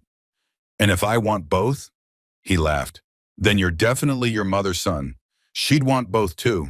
The question is, can you have revenge without it consuming you? Can you let Elena see the truth without letting that truth define your next chapter? I thought about my mother's letter. Start small. One thing that matters, making Elena suffer didn't matter. Not really. What mattered was building something with this freedom I'd been given. Something that would make the last 6 years of planning and protecting worth it. But letting her think she'd won. Letting her move through life believing she'd upgraded, believing I was the mistake she'd successfully corrected. That stuck in my throat like broken glass. There's something else in the report, Alexander said quietly. Page 3. You should read it. I scrolled down. Recent developments. Elena Whitmore has been in a relationship with Marcus Hendricks for approximately 8 months. Hendricks, age 36, investment banker. Personal net worth, $12 million. Relationship began while Elena was still married to David Chen. Evidence suggests financial motivation. Hendricks has been supporting several of Elena's expenses that exceeded her trust distributions. Hendricks recently proposed marriage last week. Wedding planned for spring 2026. The room tilted slightly. 8 months. She'd been cheating for 8 months, had probably started planning the divorce the moment she'd secured Marcus as her replacement. Someone with more money, better prospects, willing to subsidize the lifestyle her trust fund couldn't quite support. I hadn't been dumped because I wasn't exciting enough. I'd been dumped because someone richer had come along. David? Alexander's voice came through the phone. Are you still there? She's engaged, I said flatly. To the man she was cheating with, the man who's worth slightly more than her, just enough to solve her financial problems. Yes. So this was never about love or excitement or any of the reasons she gave me. It was just an upgrade, a financial transaction. It appears so. I thought about the letter she'd left on the pillow, about how she'd needed someone who excited her, who challenged her, who made her feel alive, about how I'd been too comfortable, too safe, too settled. All lies, pretty lies designed to make the betrayal feel like something other than what it was. A cold calculation about who could better fund her lifestyle. Alexander, I said slowly, I'm going to need that full report as soon as possible. I thought you might. It'll be ready by morning. And one more thing. Can you find out where Elena's staying in London? What she's doing here? A pause. I can, but David, what are you planning? I don't know yet, I said honestly, but I think it's time Elena Whitmore met the real David Chen, not the broke husband she discarded, not the grateful recipient of her charity, the actual person I am now. And who is that? I looked around the suite, at the life my mother had built for me in secret, at the freedom my father had died to give me, at the choice that was finally, completely mine. I guess we're all about to find out. The full report arrived at 6:00 a.m. I'd been awake since 4, unable to sleep, my mind churning through possibilities and scenarios and the strange arithmetic of revenge. How much was enough? How far was too far? Where was the line between justice and cruelty, Between revealing the truth and weaponizing it, my phone lit up with Alexander's message. Full analysis attached. Also, Elena is staying at Claridge's, room 507. She has dinner reservations tonight at the Ledbury, 8:00 p.m.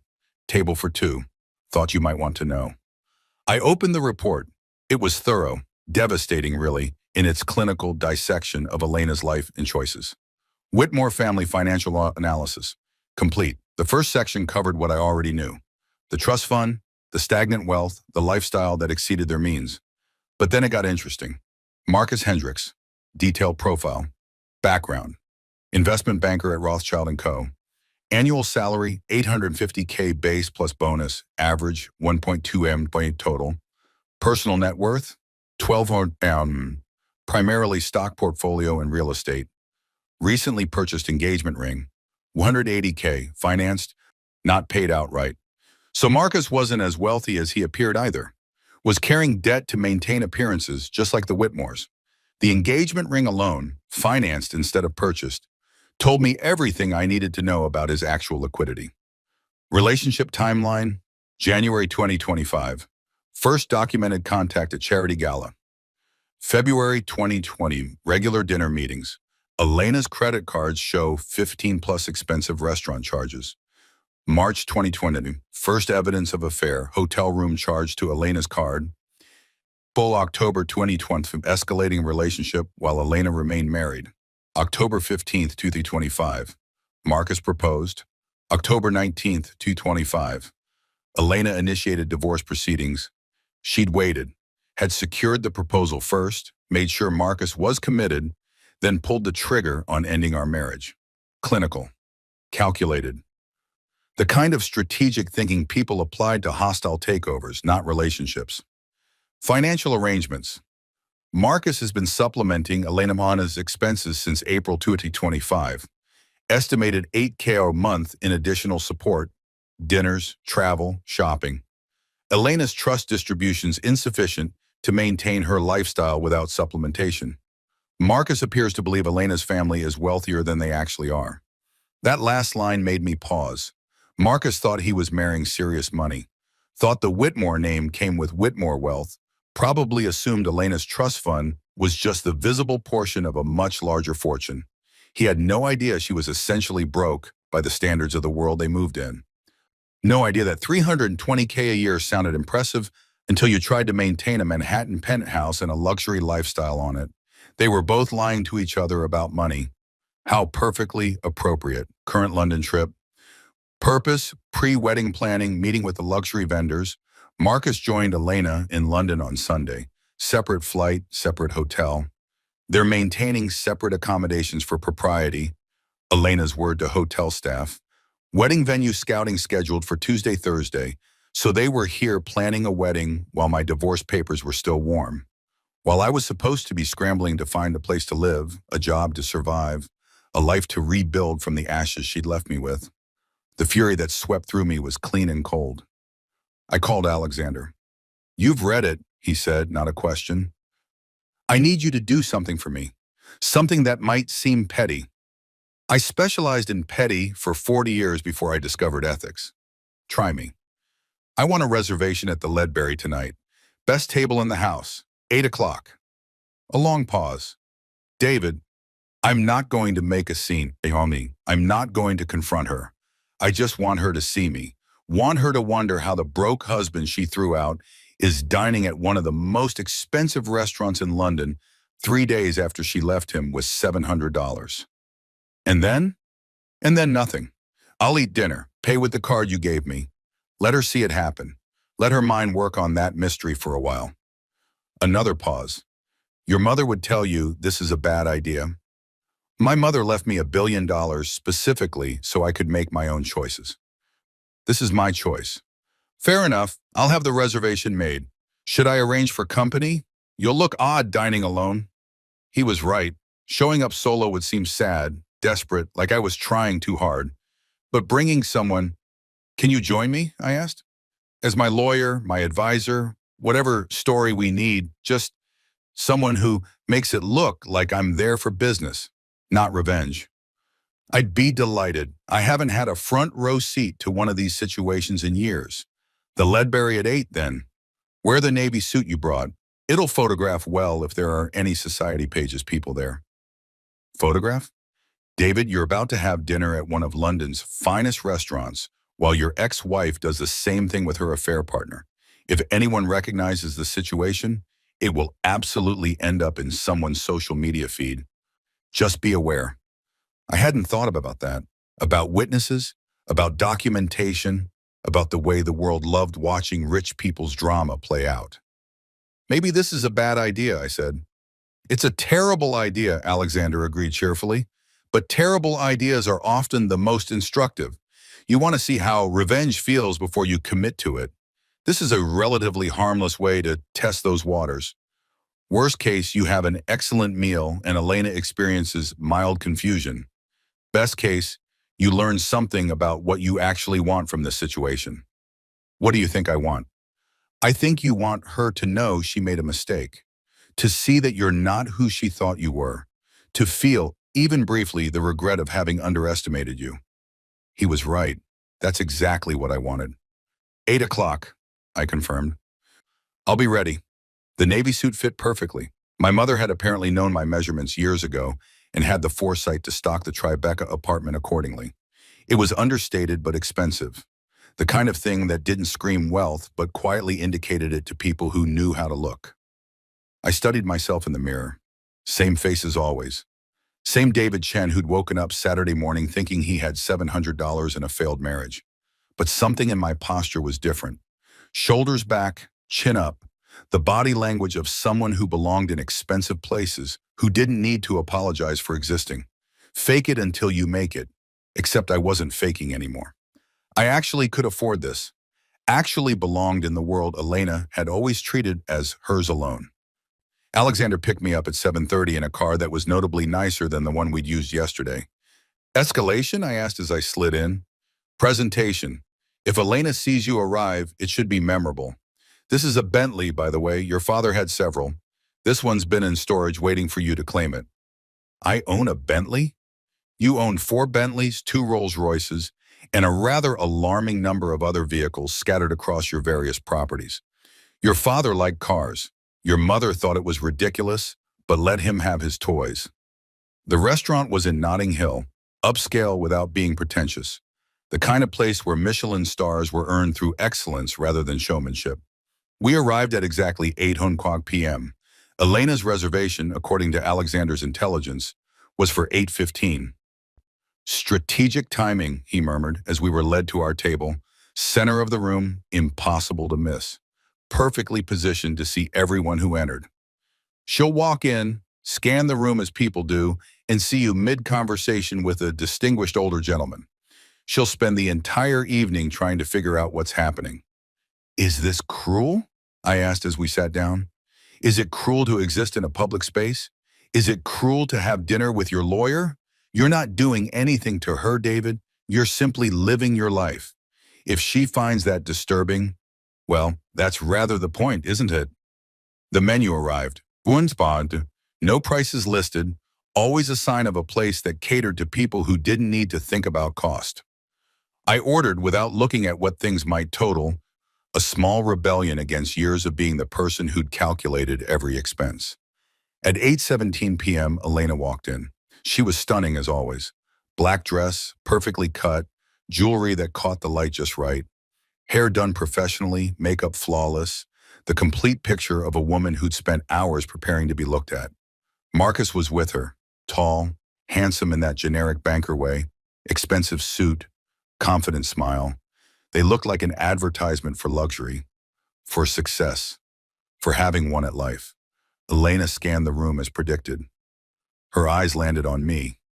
I watched the recognition hit, the double take, the confusion, the moment of trying to reconcile what she was seeing with what she believed should be true. I was supposed to be in New York, broke, scrambling.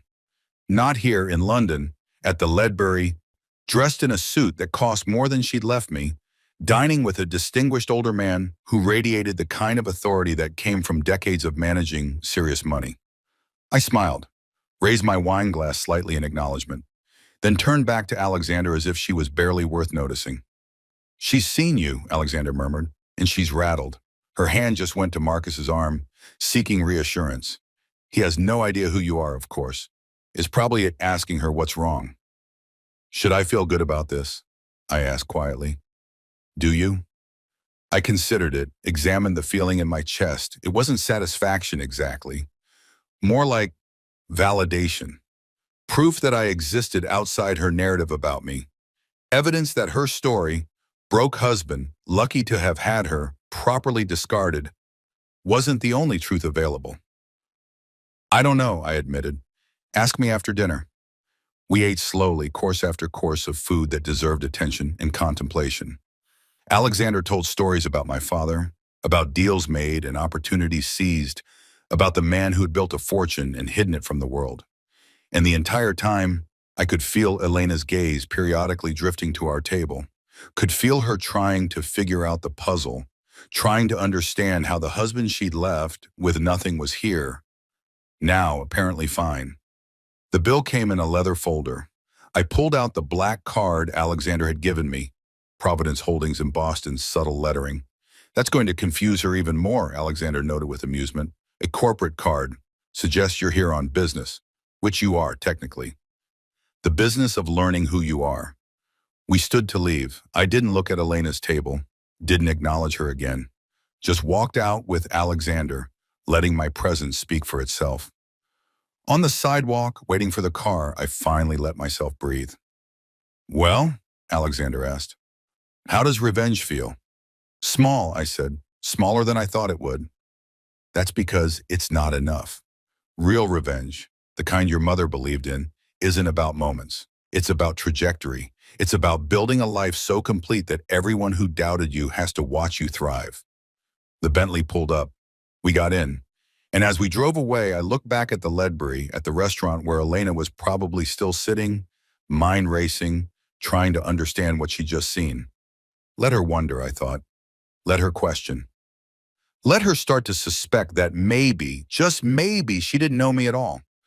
The real reveal would come later, when I was ready, when the truth would hurt most.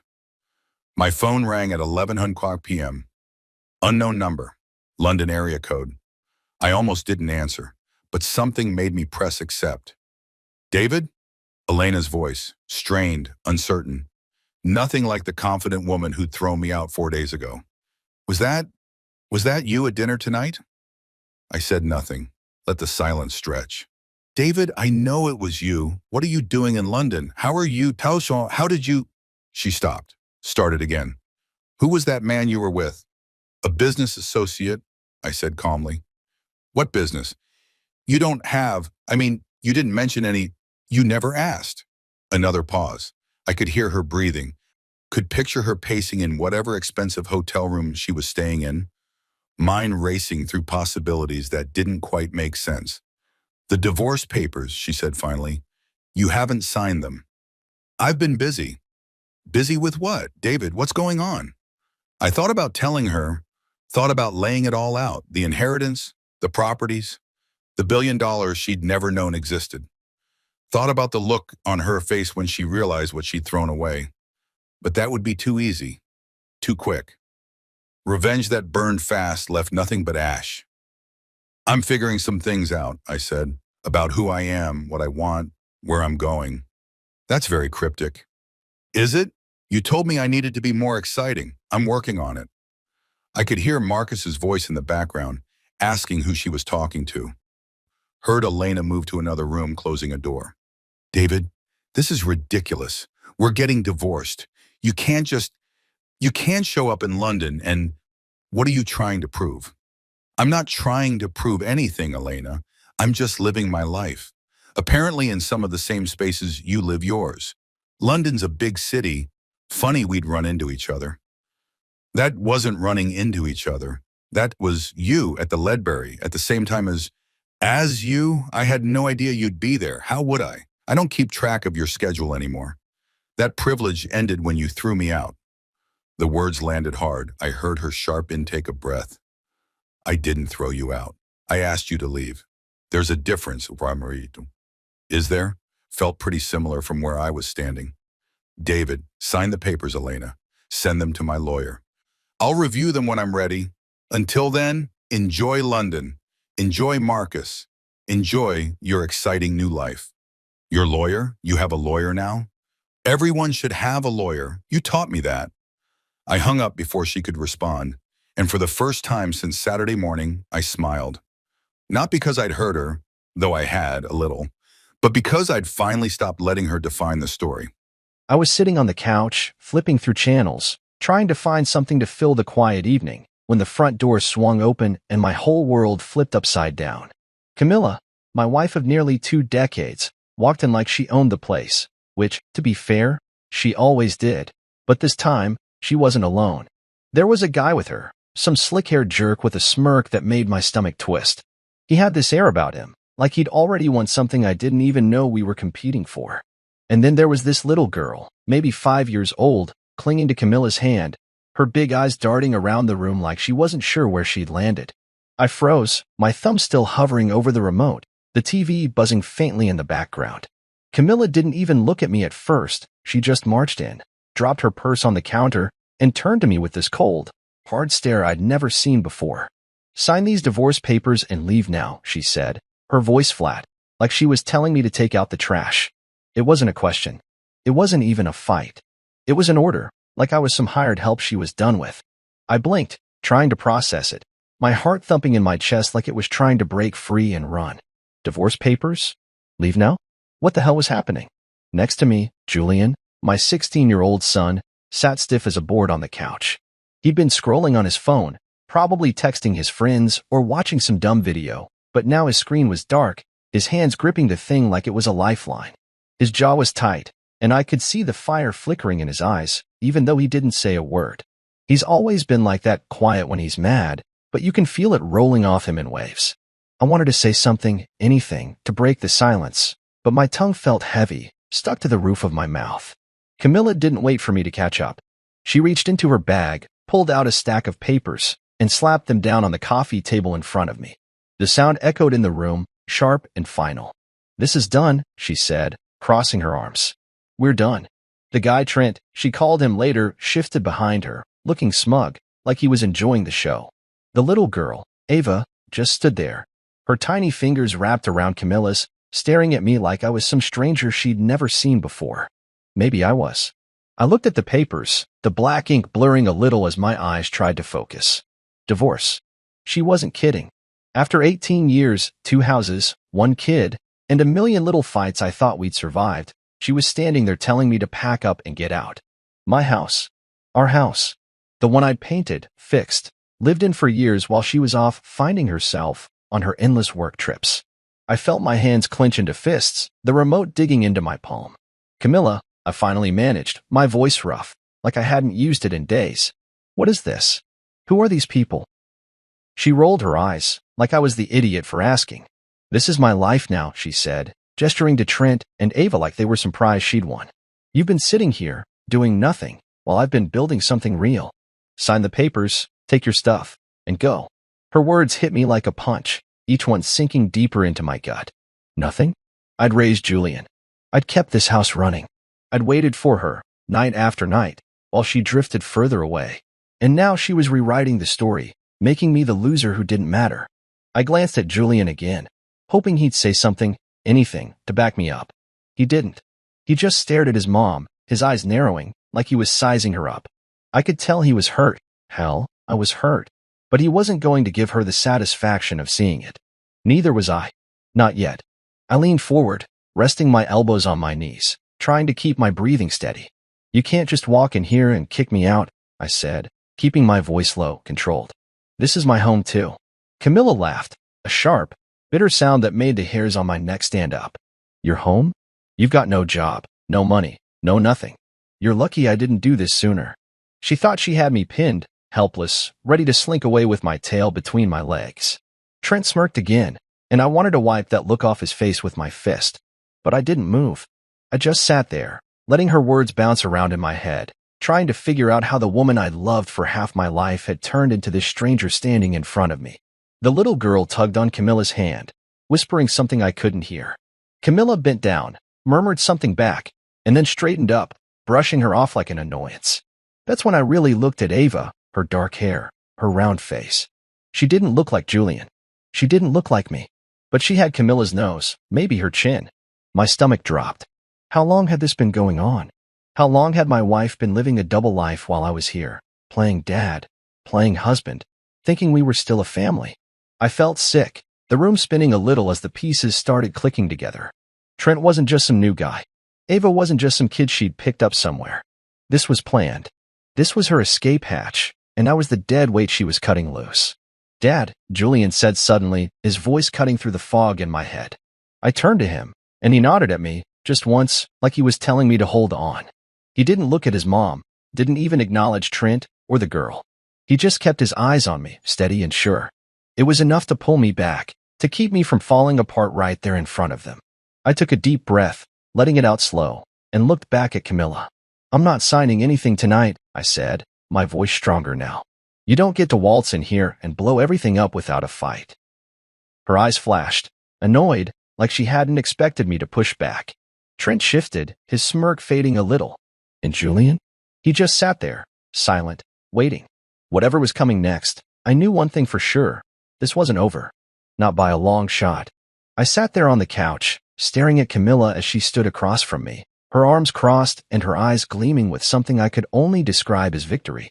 She thought she had me cornered, like a rat in a trap, and she was savoring every second of it.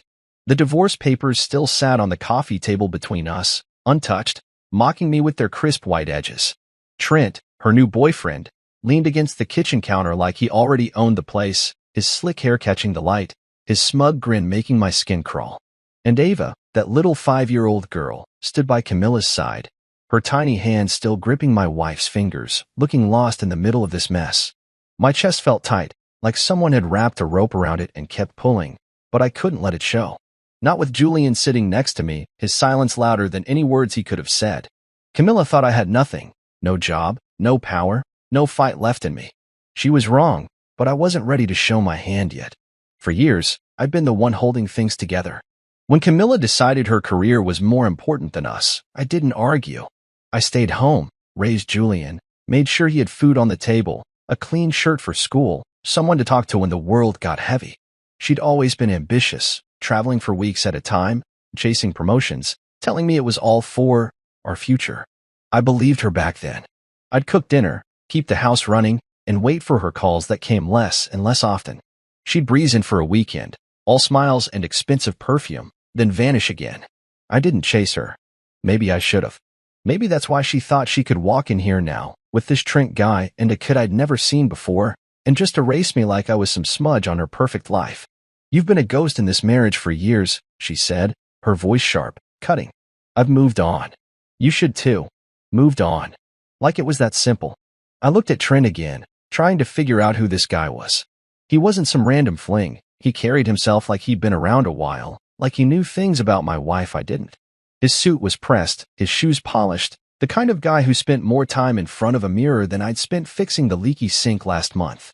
And Ava, she wasn't mine. That much was clear. Her dark eyes flicked between me and Camilla, unsure, like she was waiting for someone to tell her what to do. I did the math in my head. 5 years old. Camilla's trips had gotten longer around then, her excuses flimsier. I'd chalked it up to work stress, to her needing space. Now I saw it for what it was, a lie.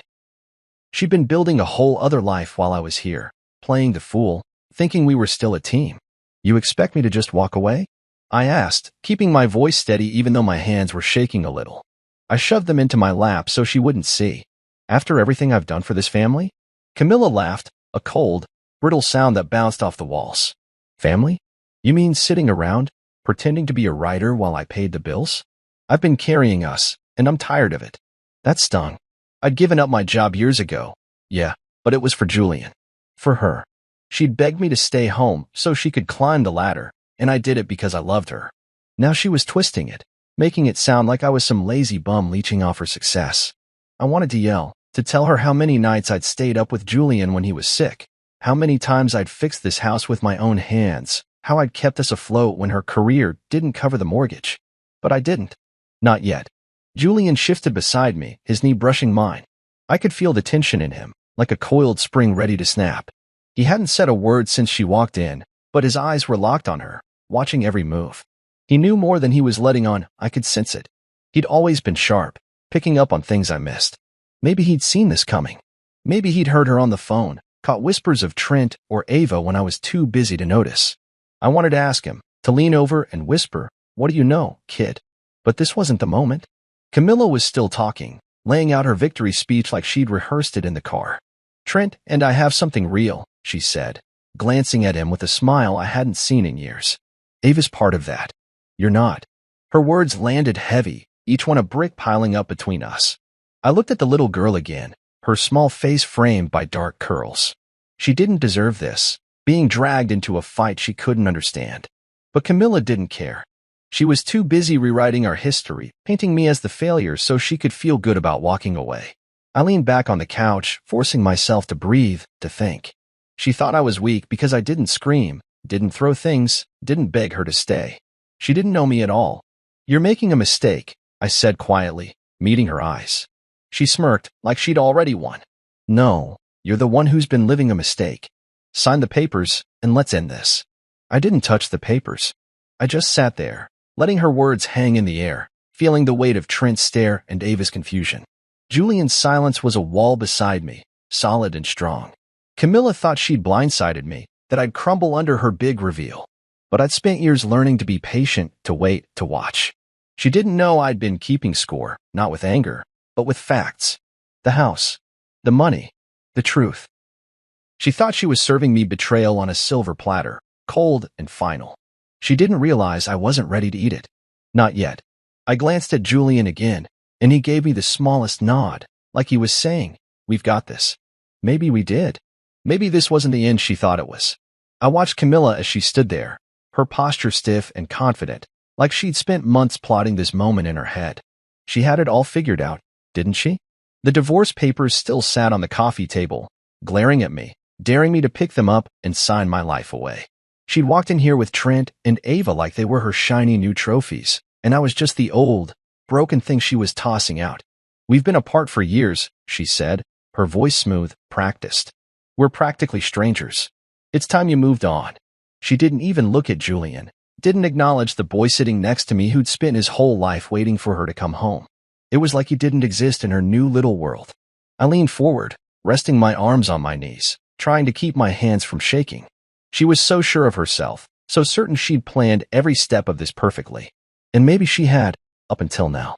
She kept talking, laying it out like she was reading from a script. "This house isn't yours anymore," she said, waving a hand around like she was already redecorating it in her mind. "I've got a family now, Trent, Ava, me. You don't fit here." Her words were sharp, meant to cut, and they did. I felt them slice through me, stirring up a mix of anger and hurt I didn't want to show. She thought I'd just nod, grab a bag, and slink out the door, leaving her to play house with this guy who looked like he spent more on hair gel than I did on groceries. Trent stood there, arms crossed, nodding along like he was part of the plan too. Ava stayed quiet, her big eyes flicking between us, probably wondering why the grown-ups were so mad. I wanted to ask Camilla how long she'd been cooking this up, how many nights she'd lied to me about work trips while she was off starting a new life. But I didn't. I just listened, letting her spill it all out. She thought she knew me, thought I was some washed-up guy with no backbone, no fight. For years, I'd let her take the lead because I loved her, because I wanted her to be happy. When she said she needed to travel for her job, I stayed home with Julian. When she said she needed space, I gave it to her. I didn't push, didn't pry, didn't demand answers when she came back smelling like someone else's cologne. I trusted her. And now she was using that trust against me, spinning it like I'd been the one drifting away. "You've had your chance," she said, her tone final. "I'm done pretending this works." Pretending. That word stuck in my throat, bitter and hard to swallow. I'd spent years building a life with her, raising our son, keeping this house warm for her to come back to. And she'd been pretending? I glanced at Ava again, that little girl who didn't ask for any of this.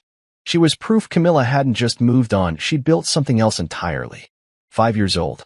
That meant this wasn't some fling that started last month. This was years in the making, years of lies piling up while I was here, fixing Julian's lunches and patching holes in the drywall. I felt my jaw tighten, my teeth grinding together as I tried to keep my cool. Camilla didn't notice. She was too busy laying out her perfect plan. "I'll take the house," she said. "You can find somewhere else. It's only fair." Fair. She had the nerve to talk about fair when she'd been cheating, lying, and planning this ambush behind my back. I wanted to laugh, but it caught in my chest, turning into something heavy instead. Julian shifted next to me, his sneakers scuffing the floor. He still hadn't said anything, but I could feel him listening, taking it all in. He was smarter than me sometimes, quicker to see through people. I wondered what he was thinking, if he'd caught on to his mom's game before I did. I wanted to reach over, put a hand on his shoulder, tell him we'd be okay. But I didn't move. I kept my eyes on Camilla, watching her play her part. She thought the house was hers because her dad had bought it years ago, back when we were first married. She figured it was still in his name, or hers by default now that he was gone. She didn't know what I knew. She hadn't bothered to check the details, too busy with her big exit strategy to dig into the paperwork. That was her mistake. "You really think it's that easy?" I said, my voice low, cutting through her monologue. She stopped, her head tilting slightly, like she wasn't used to me talking back. "What?" she snapped, annoyed. "You think you've got some claim here? You've got nothing, no leverage." She was so sure, so cocky. Trent smirked again, like he was in on the joke. I let the silence stretch out for a second, just long enough to make her shift uncomfortably. "The house," I said, leaning back on the couch, crossing my arms. "It's not yours to take." Her eyes narrowed, confusion flickering across her face. "What are you talking about?" "Dad left it to me." She was so certain, clinging to that old story she'd told herself. I shook my head, slow and deliberate. "No, Camilla. He didn't." She froze, her mouth opening like she wanted to argue, but didn't know where to start. For the first time since she walked in, that smug look of hers faltered. She didn't know about the deed, about the quiet meeting I'd had with her dad years ago when he saw how she was treating us. He'd signed it over to me, not her, because he trusted me with Julian, with the home he built. It was all legal, locked away in a file she'd never bothered to look at. I didn't say all that yet. I just let her stew in it, let her wonder what else she'd missed. Trent glanced at her, his smirk fading, like he wasn't so sure about her plan anymore. Ava tugged on Camilla's hand, whispering something, but Camilla shushed her, too rattled to focus. Julian stayed quiet, but I caught the faintest hint of a smile on his face, like he knew I'd just flipped the board. She thought this was all according to her plan. She was wrong, and I wasn't done yet. I sat there, watching Camilla's face twist as my words sank in. "The house isn't yours to take," I'd said, and now she was staring at me like I'd just spoken a different language. Her confidence, that rock-solid certainty she'd walked in with, was cracking right in front of me. She'd assumed she had everything locked down, Trent by her side, Ava as her new little prop, and this house as her prize. She thought she could shove those divorce papers in my face, and I'd just roll over, tail between my legs, and let her have it all. But I wasn't the pushover she'd painted me as, and this house, the one I'd poured years into, wasn't hers to claim. Not anymore. I leaned back on the couch, crossing my arms, letting her stew in the silence. Julian sat next to me, still as a statue, but I could feel his eyes on me, waiting for what came next. Camilla shook her head, her lips pressing into a thin line. "That's impossible," she snapped, her voice sharp enough to cut glass. "Dad would never," she trailed off, like she couldn't even finish the thought. She was so sure her father had left this place to her, some unspoken inheritance she'd always counted on. She'd grown up here. After all, her childhood was carved into the scratches on the doorframes, the faded marks on the walls. When we got married, her dad handed us the keys, a wedding gift wrapped in a big red bow. She figured that meant it was hers forever. But she didn't know the whole story, didn't know what happened after she started drifting away from us. I did. I'd kept it quiet, tucked away, because I never thought I'd need to use it. Until now. Years ago, her dad, Tom, started seeing through her. He was a gruff old guy, not big on words, but he loved Julian more than anything. He'd come over sometimes, sit on the porch with me while Julian played in the yard, and we'd talk. Not about much, just the weather, the kid, how the house was holding up. But one day, after Camilla had been gone for weeks on another business trip, he looked at me, his eyes tired, and said, "She's not the girl I raised." I didn't argue. I just nodded, because I'd been feeling it too. She'd stopped calling him, stopped checking in, too busy with her big life to care about the old man who'd given her everything. He saw how I stuck around, how I kept things steady for Julian while she chased whatever it was she was after. And he didn't like it, not one bit. So one afternoon, he showed up with a stack of papers and a notary. This house is yours, he said, his voice rough but firm. Not hers. You're the one who's earned it. I tried to argue, told him it wasn't right, that Camilla would lose her mind if she ever found out. But he wouldn't hear it. She's made her choices, he said. I'm making mine. He signed the deed over to me, just like that, all legal and binding. It was filed away, locked in a drawer I hadn't touched since he passed 2 years ago. I never told Camilla. Why would I? She was barely around, and when she was, she didn't care about the house, only about what it looked like to her fancy friends. She assumed it was still hers because she never bothered to check. That was her mistake, and now it was mine to play. What do you mean? It's not mine, she said now, her voice rising, panic creeping in. She stepped forward, her hands balling into fists. This was Dad's house. He gave it to us, to me. I shook my head again, slow and steady, keeping my eyes on hers. He gave it to me, Camilla. Years ago. After he saw how you treated him. How you treated Julian. Her mouth opened, then closed, like a fish gasping for air. She didn't want to believe it, couldn't wrap her head around the idea that her own father had picked me over her. Trent shifted behind her, his smug look gone, replaced by something uneasy. He didn't know this part of the plan either. I could tell. Good. Let him sweat too. You're lying, she said, but it sounded weak, like she was trying to convince herself more than me. He wouldn't do that. He loved me. I shrugged, keeping my voice calm. He did. But he loved Julian more.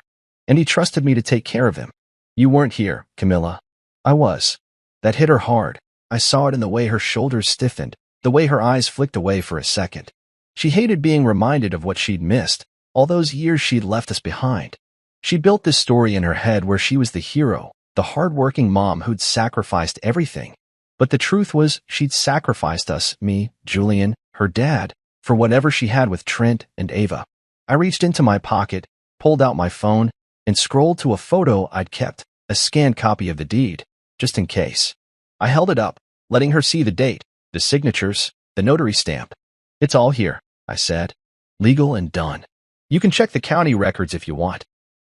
Her face went pale, the color draining out like someone had pulled a plug. She grabbed the phone from my hand, her fingers trembling as she zoomed in, reading every word. Trent leaned over her shoulder, his brow furrowing. This can't be right, he muttered, but he didn't sound so sure anymore. Ava stayed quiet, clutching Camilla's leg, her little face confused. I almost felt bad for her, almost. Camilla shoved the phone back at me, her eyes blazing. This doesn't change anything, she said, but her voice shook. I'll fight this. You can't keep me out. I smiled, just a little, because for the first time since she walked in, I felt the ground steady under me. You can try, I said. But it's my name on the deed, not yours. She glared at me, her perfect plan crumbling, and I could see the wheels turning in her head, trying to find a way to claw back control. Julian finally moved beside me, leaning forward, his elbows on his knees.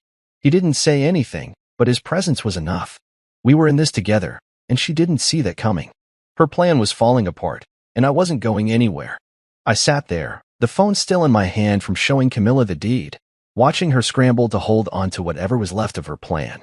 She'd come in here so sure of herself, thinking she could bulldoze me out of my own life with a stack of papers and a smug boyfriend. Now she was rattled, her eyes darting around like she was looking for an escape hatch that wasn't there. This doesn't change anything, she'd said, but the tremble in her voice told a different story. She was losing her grip, and I could feel it. Trent stood behind her, his arms crossed tight, looking like a guy who'd just realized he'd bet on the wrong horse. Ava clung to Camilla's leg, her small face scrunched up, probably picking up on the tension in the room. Julian stayed quiet next to me, his hands resting on his knees, but I knew he was watching everything, soaking it in. I'd kept my silence for years, letting her lies pile up, but now it was my turn to push back. That's fine, Camilla said, forcing her voice to steady. We'll go to court. You still owe me alimony for wasting my youth. She tossed her hair back, trying to claw back some of that confidence she'd walked in with. Wasting her youth? I almost laughed, but it stuck in my throat, turning into a bitter taste instead. She thought she could flip this around, make me the bad guy for staying home while she chased her dreams. I set the phone down on the coffee table, slow and deliberate, letting her words hang there. Your youth, I said, keeping my tone even. I raised Julian while you were gone. I kept this house together. I paid the bills when your big career didn't cover them. You don't get to call that wasting anything. Her eyes flashed, annoyed that I wasn't crumbling like she'd expected. You had it easy, she snapped. Sitting here, playing house, while I worked my ass off. You owe me for that. Easy? I thought about the nights Julian cried himself to sleep because she didn't call, the times I stretched a paycheck to cover the heat because her trips ate up the budget. I thought about the years I put my own life on hold so she could climb her ladder, believing it was for us. I didn't say any of that, not yet. I just looked at her, letting her stew in her own nonsense. She didn't know I'd been keeping track, not out of spite, but because I had to. I'd saved every receipt, every bank statement, every text where she promised she'd be home soon. I wasn't planning revenge back then. I was just surviving. Now, though, it was all coming in handy. I reached under the couch, where I'd stashed a file folder earlier that week. I'd been digging through old papers, trying to make sense of our finances, when I found more than I'd bargained for. I pulled it out now, a plain manila thing, worn at the edges, and set it next to the divorce papers. Camilla's eyes flicked to it, suspicious. "What's that?" she asked, her voice sharp. I didn't answer right away. I just opened it, slow and careful, and pulled out a stack of photos and emails I printed. "This," I said, sliding the first photo across the table, "is you and Trent. For years ago. At that conference in Chicago." Her face went pale, the color draining out like water from a cracked glass. The photo showed them at a hotel bar, her laughing, him leaning in too close. It wasn't much on its own, but there were more: receipts from dinners, plane tickets, a whole trail she'd left behind. "Where did you get that?" she demanded, her voice rising.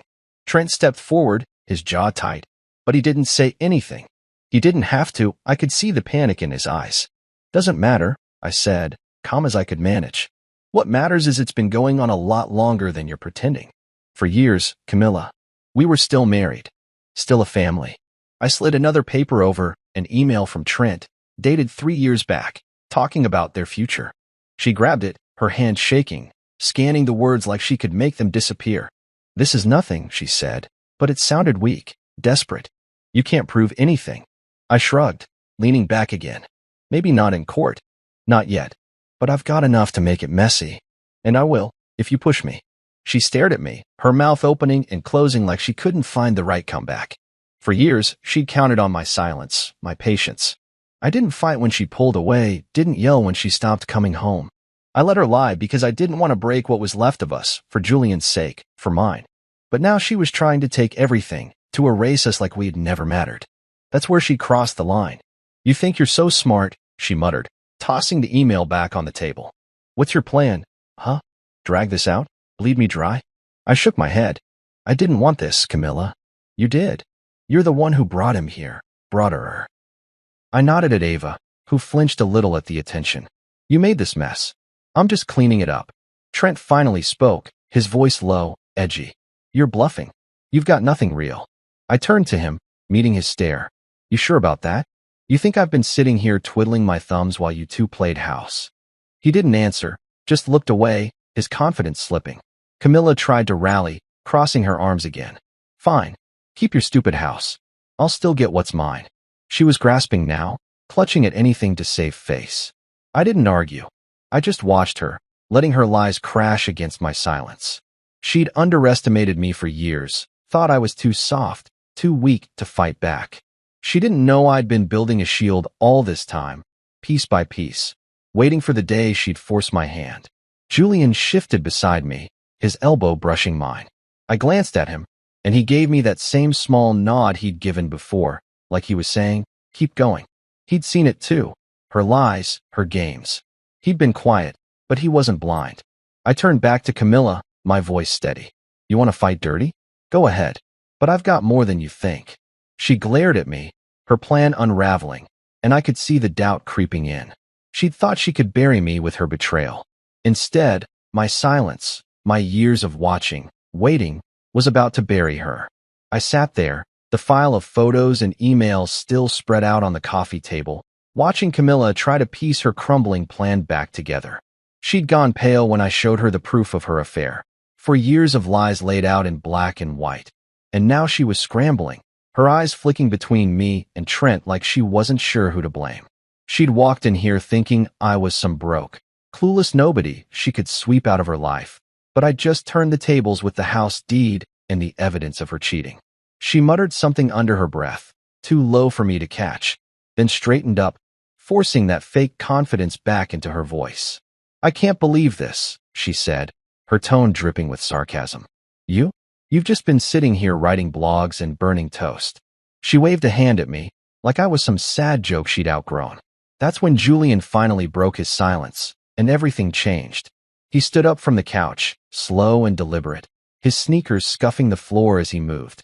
"Mom, you really don't know?" he said, his voice steady, cutting through the tension like a knife. I turned to him, my heart thumping, wondering what he was up to. He didn't look at me, just kept his eyes on Camilla, calm and sure. He walked over to the coffee table, reached past the divorce papers in my file, and picked up a hardcover book I'd left there a few days ago. It was thick, with a dark blue cover and gold lettering, The Silent Watcher. He held it out to her, his expression unreadable. "He wrote this," Julian said, nodding at me. "He's MJ Clark." Camilla's jaw dropped, her eyes widening as she stared at the book like it was a bomb about to go off. Trent frowned, confused, but she knew exactly what it meant. That book had been everywhere, bookstores, billboards, even a TV ad last month saying it was getting a streaming deal. And she had no idea it was mine. I felt my stomach flip, a mix of pride and nerves hitting me all at once. I'd never told her about it, not the writing, not the pen name, not the success. For years, I'd been scribbling stories while Julian slept, tapping away on my laptop after fixing dinner or patching the house. It started as a way to keep my mind busy when Camilla was gone, a quiet escape from the loneliness creeping in. I didn't think much of it at first, just words to fill the empty nights. But then I sent one to a publisher under a fake name, MJ Clark, because I didn't want anyone tying it back to me. It sold. Then it exploded. The royalties started rolling in, more money than I'd ever seen, all tucked away in a separate account she never knew about. I didn't flaunt it, didn't buy fancy cars or brag to friends. I kept it quiet, used it to pay off the house, save for Julian's future. Camilla thought I was some deadbeat because I didn't punch a clock. She didn't know I'd been out-earning her for years. She snatched the book from Julian's hand, her fingers trembling as she flipped it open, scanning the title page like she could prove it was a lie. This can't be you," she stammered, her voice shaky. "You're not." She didn't finish, just kept staring at the words, her whole world tilting. I leaned back on the couch, crossing my arms, letting her process it. "It's me," I said, simple and straight. "Been me for a while now." Her head snapped up, her eyes locking on mine, and I saw something new there: panic, maybe even fear. She built this story in her head where I was nothing, a loser she could ditch without a second thought. Now she was holding proof she'd been wrong, and it was hitting her hard. Trent stepped closer, peering over her shoulder at the book. "What's the big deal?" he asked, his voice edgy, like he didn't get why she was freaking out. Camilla turned to him, her face tight. "This is a bestseller," she said, almost whispering. "It's worth millions." "And he wrote it." Trent's eyes widened, his smug grin gone, replaced by something greedy and nervous. He looked at me like I'd just turned into a different person, and I guess in a way, I had. To them, I'd been the quiet guy in the background, the one they could ignore. Now I was the guy with a secret they couldn't touch, and it was driving them crazy. "How?"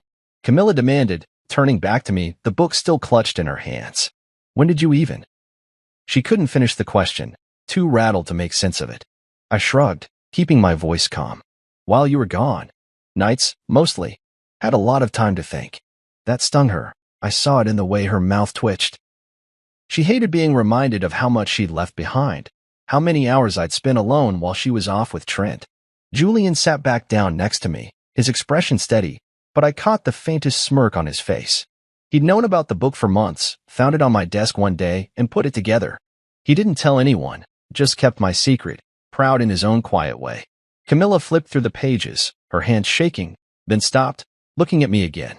"You hid this from me," she said, her voice low, accusing. "All this time, you were, what? Laughing at me?" I shook my head. "I wasn't hiding it to hurt you. I just didn't need you to know. That was the truth. I didn't write it for her, didn't do any of it for her. It was mine, something she couldn't take away." She stared at me, the book slipping a little in her grip, and I could see the gears turning in her head. She thought she had me pegged, thought she could walk all over me. Now she was holding proof she'd misjudged everything, and it was tearing her apart. Julian leaned forward, resting his elbows on his knees. "You didn't see him, Mom," he said, his voice quiet but firm. "You never did." That hit her like a slap. She flinched, her eyes darting to him, then back to me. For the first time since she walked in, she didn't have a comeback. Trent shifted, looking uncomfortable, like he wanted to bolt. Ava stayed silent, watching it all unfold. The room felt heavy, the air thick with everything she'd missed. That book wasn't just words on a page, it was the life I'd built without her, the strength she didn't know I had. And it changed everything. I watched Camilla clutch that book, the silent watcher, like it was the last piece of her plan she could hold on to. Her face was a mess of shock and anger, her fingers digging into the cover as she tried to wrap her head around the fact that I wasn't the nobody she'd thought I was. Julian's words, "You never saw him," Mum, still hung in the air, heavy and true, and I could see them cutting into her. She'd walked in here with Trent and Ava, thinking she'd blindsided me, thinking she could kick me out of my own life with a few signatures. But I just dropped 2 bombs, the house was mine, and I was MJ Clark, the guy behind $1 million book. Now she was blinking fast, stammering, trying to find a way to claw back control. "The royalties," she said suddenly, her voice sharp, desperate. "Those are marital assets, right? I'm entitled to half." She was grasping, reaching for anything to turn this around. I just smiled, slow and easy, because she didn't know the best part yet. Trent perked up at that, his greedy eyes lighting up like he'd just heard a cash register ding. "Yeah," he said, stepping closer, his voice eager. "That's how it works, isn't it? You can't keep all that money to yourself." He looked at me like I was some vault he could crack open, like he'd already started spinning my royalties in his head. Camilla nodded, latching onto his words, her confidence flickering back. "We were married when you wrote it," she said, pointing at the book. "That means it's ours, mine too." She thought she'd found her lifeline, a way to salvage her big exit. I let her talk, let her build up that hope, because watching it crash was going to be sweeter than anything I could say. Julian shifted beside me, his elbow brushing mine, and I knew he was waiting for it too. He'd seen the papers. I'd told him bits and pieces, but he didn't know the whole play yet. I leaned forward, resting my arms on my knees, keeping my voice calm. "No, Camilla," I said, meeting her eyes. "The divorce was finalized 2 weeks ago. You signed without reading the fine print again." Her mouth dropped open, the book slipping from her hands and hitting the floor with a dull thud. Trent froze, his face going slack. Ava looked up, confused, but stayed quiet, clinging to Camilla's leg. I reached for the divorce papers she'd slapped on the table when she walked in, flipping through them to the last page. There it was, her signature, scrawled in her usual rushed cursive, dated 2 weeks back when I'd sent them through her lawyer. She'd been so eager to get rid of me, so sure she was winning, that she didn't even glance at what she was signing. "You agreed to everything," I said, tapping the page. "No alimony, no assets, no claims. It's done." She lunged for the papers, snatching them from my hands, her eyes scanning the lines like she could undo it with sheer willpower. This can't be right," she stammered, her voice shaking. I wouldn't," she stopped, her finger hovering over her signature, the proof she couldn't deny. "I'd hired a lawyer months ago, kept it quiet, started the process when I found out about Trent and Ava. I didn't want to fight. I just wanted out, clean and simple. The lawyer drafted it tight, made sure my royalties and the house stayed mine, and buried it in legalese she'd never bothered to read.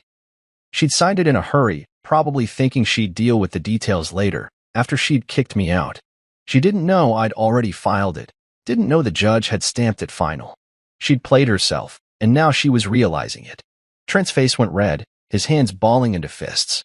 "You tricked her," he snapped, stepping toward me like he wanted to start something. I didn't flinch, just looked at him, steady and calm. "No," I said. "She tricked herself. Should have read what she was signing." He glared at me, but he didn't move closer. He knew he was out of his depth now, caught in a mess he hadn't planned for. Camilla dropped the papers back on the table, her hands trembling, her eyes wild. "You can't do this," she said, her voice breaking. "I'll fight it. I'll get a lawyer, take you to court." I cut her off, shaking my head. "It's over, Camilla. Court's done. You've got nothing to fight with." She stared at me, her breath coming fast, like she was drowning in her own mistake. For years, she'd underestimated me, thought I was some soft, quiet guy she could walk over. She didn't know I'd learned to play the long game, to watch and wait while she dug her own hole. Julian finally spoke up, leaning back on the couch with a small, satisfied smile. "You thought Dad was clueless," he said, his voice low, almost amused. "He's been playing chess while you were playing checkers." That hit her hard. I saw it in the way her shoulders slumped, the way her eyes flicked to him, then away. She'd lost him too, and she knew it. He wasn't her little boy anymore. He was my son, through and through. I stood up, stretching a little, feeling the weight of the night start to lift off me. You want it out, I said, looking at her. You've got it. Take Trent, take Ava, take whatever you've built. Just don't expect me to pay for it. She didn't answer, couldn't. Maybe. Trent grabbed her arm, muttering something about figuring this out, but his voice was shaky, his bravado gone. Ava tugged on Camilla's hand, whispering, "Are we leaving?" Camilla nodded, dazed, like she was moving on autopilot. They'd come in here so sure they'd won, so ready to rewrite my life. Now they were walking out with nothing but the clothes on their backs and a divorce they didn't even understand. I watched them head for the door, Camilla's step slow, Trent's shoulders hunched. Julian stayed on the couch, his smile fading into something quieter, more real. You okay, Dad? He asked, looking up at me. I nodded, feeling lighter than I had in years. Yeah, I said. We're good. The door clicked shut behind them, and the house went still, just me and Julian and the life we'd keep building. Camilla thought she'd ended me, but she just set me free. The divorce was final, and for once, I was the one holding all the pieces. I stood there in the living room, the echo of the front door clicking shut still ringing in my ears as Camilla, Trent, and Ava disappeared into the night. The house felt quieter now, emptier in a way that wasn't bad, just different. Julian sat on the couch, his legs stretched out, looking at me with those steady eyes of his, waiting for me to say something. The divorce papers, the book, my file of evidence, it was all still scattered on the coffee table, a messy pile of proof that we just won a fight I hadn't even wanted to start. Camilla had come in here with her big plan, thinking she could take everything, the house, the money, our whole life, and leave me with nothing. But I'd turned it around, kept what was mine, and now she was gone, stuck with the mess she'd made. I took a deep breath, letting it out slow, and looked at Julian. You hungry? I asked, because after all that, I needed something normal to hold on to. He grinned, just a little, and nodded. Yeah, Dad. Pizza. I smiled back. Pizza it is. We ordered from the place down the street, the one we'd been going to since he was a kid, and while we waited, I started picking up the papers. Camilla's signature stared up at me from the divorce decree, final and binding, a mark of her own undoing. She tried to play me, tried to plead and blame and negotiate her way back into control after I dropped the truth about the house and the book. First, she'd begged. We can work this out, she'd said, her voice soft, fake sweet, like she hadn't just tried to kick me out. When that didn't work, she'd turn nasty, spitting out, you're selfish, keeping all this from me. I didn't bite. I just stood there, calm as I could, and let her rant. Finally, she tried to bargain, offering to split things fair if I gave her a cut of the royalties. I shut that down fast. You wanted freedom, I told her, my voice firm. You've got it. Live with your choices. She didn't like that, her face twisted up, angry and helpless, but she couldn't argue. She'd signed her way out, and I wasn't giving her a dime more than I had to. The pizza came, and Julian and I sat at the kitchen table, eating straight from the box like we used to when he was little. He didn't say much at first, just chewed and watched me, like he was making sure I was okay. I was, mostly. It hurt, seeing Camilla walk away with Trent and Ava, knowing she'd picked them over us years ago, and I'd been too blind to see it. But it also felt right, like a weight lifting off my chest. She'd made her bed, and now she had to lie in it. She's gonna try something, Julian said between bites, wiping sauce off his chin. You know she won't let this go easy. I nodded, because he was right. Camilla didn't give up. She'd fight dirty if she could. Let her try, I said. She's got nothing left to stand on. He smirked, a little proud, a little relieved, and we kept eating, the quiet settling around us like a blanket. I wasn't done with her yet, though, not completely. She'd walked away thinking she could still call the shots, but I had one more move. I pulled out my phone, scrolled to my lawyer's number, and sent a quick text. File for child support. Julian was 16, still a minor, and Camilla had a good job, better than good, with all those years of climbing the ladder. She'd barely paid a cent for him while I stayed home, covering everything. Now it was her turn. I kept it simple, just enough to reflect the effort she'd never put in. Nothing crazy. She'd hate it, but she'd pay, because I'd make sure she had no choice. When she called the next day, screeching about it, I stayed cool. You owe him, I said. Years of nothing. This is fair. She tried to argue, claiming she couldn't afford it with Trent and Ava to take care of. That's when I brought up the adultery compensation clause, another little gem buried in the divorce papers she'd signed blind. Pay it, I told her, or I'll see you in court. She went quiet, then hung up. A week later, the first check came. She paid. She had to. I didn't want to crush her, not really. I just wanted what was right for Julie and for us. She'd chosen Trent and Ava, chosen her shiny new life over the one we'd built. Fine. But she didn't get to walk away clean, leaving us to pick up the pieces. I thought about Ava sometimes, that little girl caught in the middle. She wasn't mine, but she was innocent, and I hoped Camilla wouldn't drag her through too much mud. Trent, though, I didn't care about him. He'd hitched himself to her wagon, thinking it was a free ride. Now he was stuck, and I had a feeling he'd regret it soon enough. Julian finished his slice and leaned back, looking at me. You think she'll be okay? He asked, his voice soft. I knew he meant Camilla. I shrugged. She's tough. She'll figure it out. But it's not our problem anymore. He nodded, accepting that, and we cleaned up the pizza box, moving on like it was any other night. I didn't feel victorious, not exactly. It was more like relief, like I'd finally closed a door that had been hanging open too long. Camilla had chosen this path years ago, when she started lying, when she built a family behind my back. I'd given her everything, my time, my trust, my silence, and she'd thrown it away. Now she was out there, scrambling to make it work with Trent, while I was here, keeping things steady for Julian. That's what mattered. The house was ours, the money was mine, and our life was ours to shape. She'd tried to take it all, but I'd held on, and now she had to live with the fallout. You chose this, I told her, and I meant it. She did, and I was done feeling sorry about it.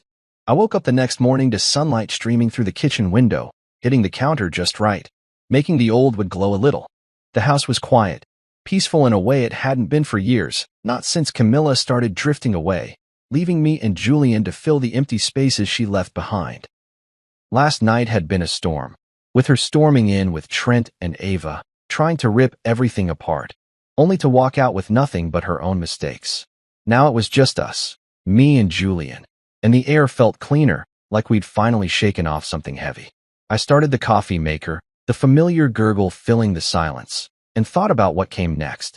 She was gone, the divorce was final, and we had a chance to start over. Not from scratch, but from something real, something ours. Julian shuffled in a little while later, his hair a mess, still in his pajamas. He grabbed a mug and poured himself some coffee, even though I'd told him a million times he was too young for it. Morning, he mumbled, sitting at the table across from me. I nodded back, taking a sip of my own. Morning. Sleep okay? He shrugged, the way he always did when he didn't want to talk too much, but then he said, yeah, better than I thought. I got that. After all the yelling, the revelations, the house, the book, the divorce being done, it was like we'd both been holding our breath, waiting for the dust to settle. Now it had, and we could breathe again. I looked at him, my kid who'd grown up too fast, and felt a pang of pride. He'd stood by me last night, quiet but strong, and I knew we'd be okay. Camilla and Trent were out there somewhere, probably licking their wounds. I'd heard from a mutual friend a few days later. They'd moved to some city a couple hours away, renting a cramped apartment because they couldn't afford much else. Trent lost his job not long after, something about his boss finding out he'd been messing around with a married woman, Camilla, and it didn't sit right with the company. I didn't feel bad for him. He'd walked into this with his eyes open, thinking he'd hit the jackpot with her. Now they were scrambling, borrowing money to cover the settlement and legal fees I'd forced her to pay. The child support check started coming too, small but steady, and I put every cent into a savings account for Julian. She hated sending them. I could feel it in the stiff way she wrote his name on the envelopes, but she didn't have a choice. Her perfect little family fantasy was cracking, and I wasn't surprised. It was built on lies, and those don't hold up long. Me and Julian, though, we were moving forward. He'd been talking about college for a while, tossing around ideas about where he wanted to go, what he wanted to study. Maybe writing, he said one night over dinner, a few weeks after Camilla left. Like you. That hit me hard, in a good way. I'd never pushed him toward it. Never even told him much about my own work until he found that book. But he'd been reading my stuff, MJ Clark's stuff, on the sly, and he liked it.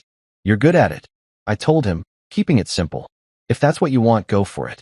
He nodded, a small smile tugging at his mouth, and I could see him starting to figure himself out.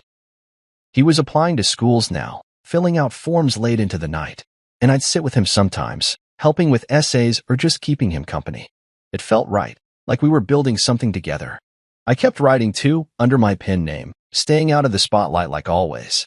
The Silent Watcher was still doing well, the streaming deal was signed, and checks kept coming, but I didn't let it change us. We stayed in the house, fixed it up a little with the extra cash, but nothing flashy. I liked the quiet, the routine, coffee in the morning, writing in the afternoon, dinners with Julian where we'd talk about his day or just sit in comfortable silence. Some nights, he'd show me bits of his own stories, rough drafts he'd scribbled in notebooks, and I'd read them, amazed at how sharp he was, how much he saw. "You've got a knack," I'd say, and he'd shrug, but I could tell he was proud. We were finding our rhythm, a life that didn't need Camilla or her chaos to feel whole. I thought about her sometimes, wondered how she was holding up. She'd chosen Trent and Ava, walked away from us like we were nothing, and now she was paying for it, literally and figuratively. I didn't hate her, not anymore. I just didn't care. She'd made her move, and I'd made mine, and we were both living with the results. Julian didn't talk about her much, but I caught him staring at his phone once, like he was thinking about texting her. "You can, I said, keeping my voice light. "If you want to." He shook his head, putting the phone down. "Nah, she doesn't get it. We're good here." That was enough for me. He didn't need her approval, didn't need her to see him. He had me, and I had him, and that was more than she'd ever given us. The days turned into weeks, then months, and the house started feeling like ours again, not hers, not theirs, just ours. I'd walk past the living room where she'd stood with those divorce papers, and it didn't sting anymore. It was just a room, a place where we'd faced her down and come out stronger. Julian kept writing, kept applying, and one day he got a letter, an acceptance to a school he'd been eyeing, with a scholarship for his essays. "Dad, look," he said, holding it up, his grin wide. I hugged him, hard, feeling like we'd hit a milestone we'd earned together. We were starting again, not because we had to, but because we wanted to for him, for me, for all of us who mattered. And it felt damn good. I was sitting at my desk one morning, the house quiet except for the hum of the coffee maker in the kitchen, when the phone rang. It was Camilla. Her name flashed on the screen, and for a second, I just stared at it, my thumb hovering over the button. Months had passed since she'd walked out with Trent and Ava, since I'd turned her plan upside down with the house deed, the book, and the divorce she'd signed without reading. We'd had no contact since the child support check started. Stiff little payments she sent like clockwork, probably gritting her teeth every time she wrote Julian's name. I didn't expect her to call, not now, not after everything. I picked up, curious more than anything, and her voice came through, softer than I remembered. "Hey," she said, like we were old friends catching up. "Ava's starting school soon. I was wondering if you had any advice. You were always good with that stuff." I didn't say anything at first, just let the words sit there, heavy and strange. Advice? After she'd tried to erase me, to take everything and leave me with nothing? I leaned back in my chair, staring out the window at the backyard where Julian used to kick a soccer ball around. Part of me wanted to hang up, to tell her she'd lost the right to ask me for anything. But I didn't. I just sat there, silent, letting her squirm on the other end. "Look," she said after a pause, her voice tighter now. "I know things ended bad. I just thought, for Ava. For Ava. Not for Julian, not for us, just for the kid she'd chosen over her own son." I felt my jaw tighten, but I kept my tone flat. "Figure it out, Camilla," I said. "You've got Trent. You don't need me." She started to say something else, but I ended the call, setting the phone down with a soft click. That was it, done. I wasn't her crutch anymore. Julian came home later that day, tossing his backpack by the door like always. He'd been at school, finishing up his last year, and he'd grown into this quiet confidence I couldn't get enough of. "Mom called," I told him, keeping it casual as I stirred a pot of pasta on the stove. He raised an eyebrow, leaning against the counter. "Yeah? What did she want?" I shrugged. "Parenting advice. For Ava." He snorted, a short, sharp sound, and shook his head. "She's got nerve." I nodded, stirring the sauce. "Thought you might want to know." He didn't say much after that, just grabbed a soda from the fridge and sat at the table, but I could tell he was thinking about it. Camilla was a ghost now, popping up just enough to remind us she existed, but not enough to matter. A few days later, Julian came to me with an idea. "I want to send her something," he said, holding up a copy of my newest book, The Final Deduction. It had just come out under my pen name, MJ Clark, and it was already climbing the charts, another quiet when I didn't flaunt. I looked at the cover, dark red with silver letters, and raised an eyebrow. You sure? He nodded, a small smirk tugging at his mouth. Yeah, she needs to see it. I didn't argue, knew he had his reasons. He flipped it open, showed me the dedication I'd written months ago, to those who think silence is weakness. It never is. It was for him, for me, for everyone who'd ever been underestimated. He grabbed a pin, signed his name under mine, from Julian, and mailed it off. I didn't ask what he was hoping for. Maybe closure, maybe a jab. Either way, it was his call. Camilla never called back after that. I figured she got the book, read the dedication, and realized we were done playing her games. She'd faded out of our lives, living her mess with Trent somewhere far off, while we kept moving forward. Julian graduated a few months later, walking across the stage in his cap and gown, grinning wide as I cheered from the stands. He'd gotten into that college he wanted, the one with the scholarship, and he was set to study writing, following my footsteps, but making his own path. I was proud, prouder than I could say, watching him shake the principal's hand, knowing we'd built this together. The crowd clapped, the sun shone, and for a minute, it felt like everything lined up just right. I kept writing too, churning out stories under my alias, staying out of the spotlight like always. The final deduction was a hit. People loved the twisty plot, the quiet hero who outsmarted everyone. I'd put a piece of us in there, a cheeky teen protagonist who saw too much, and a sharp-witted dad who played the long game. It wasn't our story, not exactly, but it was close enough. The checks kept coming, and I socked most of it away for Julian's tuition, for the house, for whatever came next. We didn't need much, just each other, this place, and the freedom to be ourselves. Some nights, we'd sit on the porch, him with a notebook, me with a beer, and we'd talk about his ideas or just listen to the crickets. It was simple, real, ours. Looking back, I could see it all, Camilla's betrayal, the fight, the way we came out stronger. She'd thought she could break us, thought my silence meant I was weak. She was wrong. It had been my strength, my way of holding on until the right moment. Now she was gone, and we were here, living a life she'd never understand. Julian was off to college soon, and I'd keep writing, keep building. The best stories, I learned, were the ones built on truth, the kind we'd lived through, the kind we'd earned. The final deduction was doing well, of course it was. It had to. It was us, in every word, and that was more than Camilla could ever take away.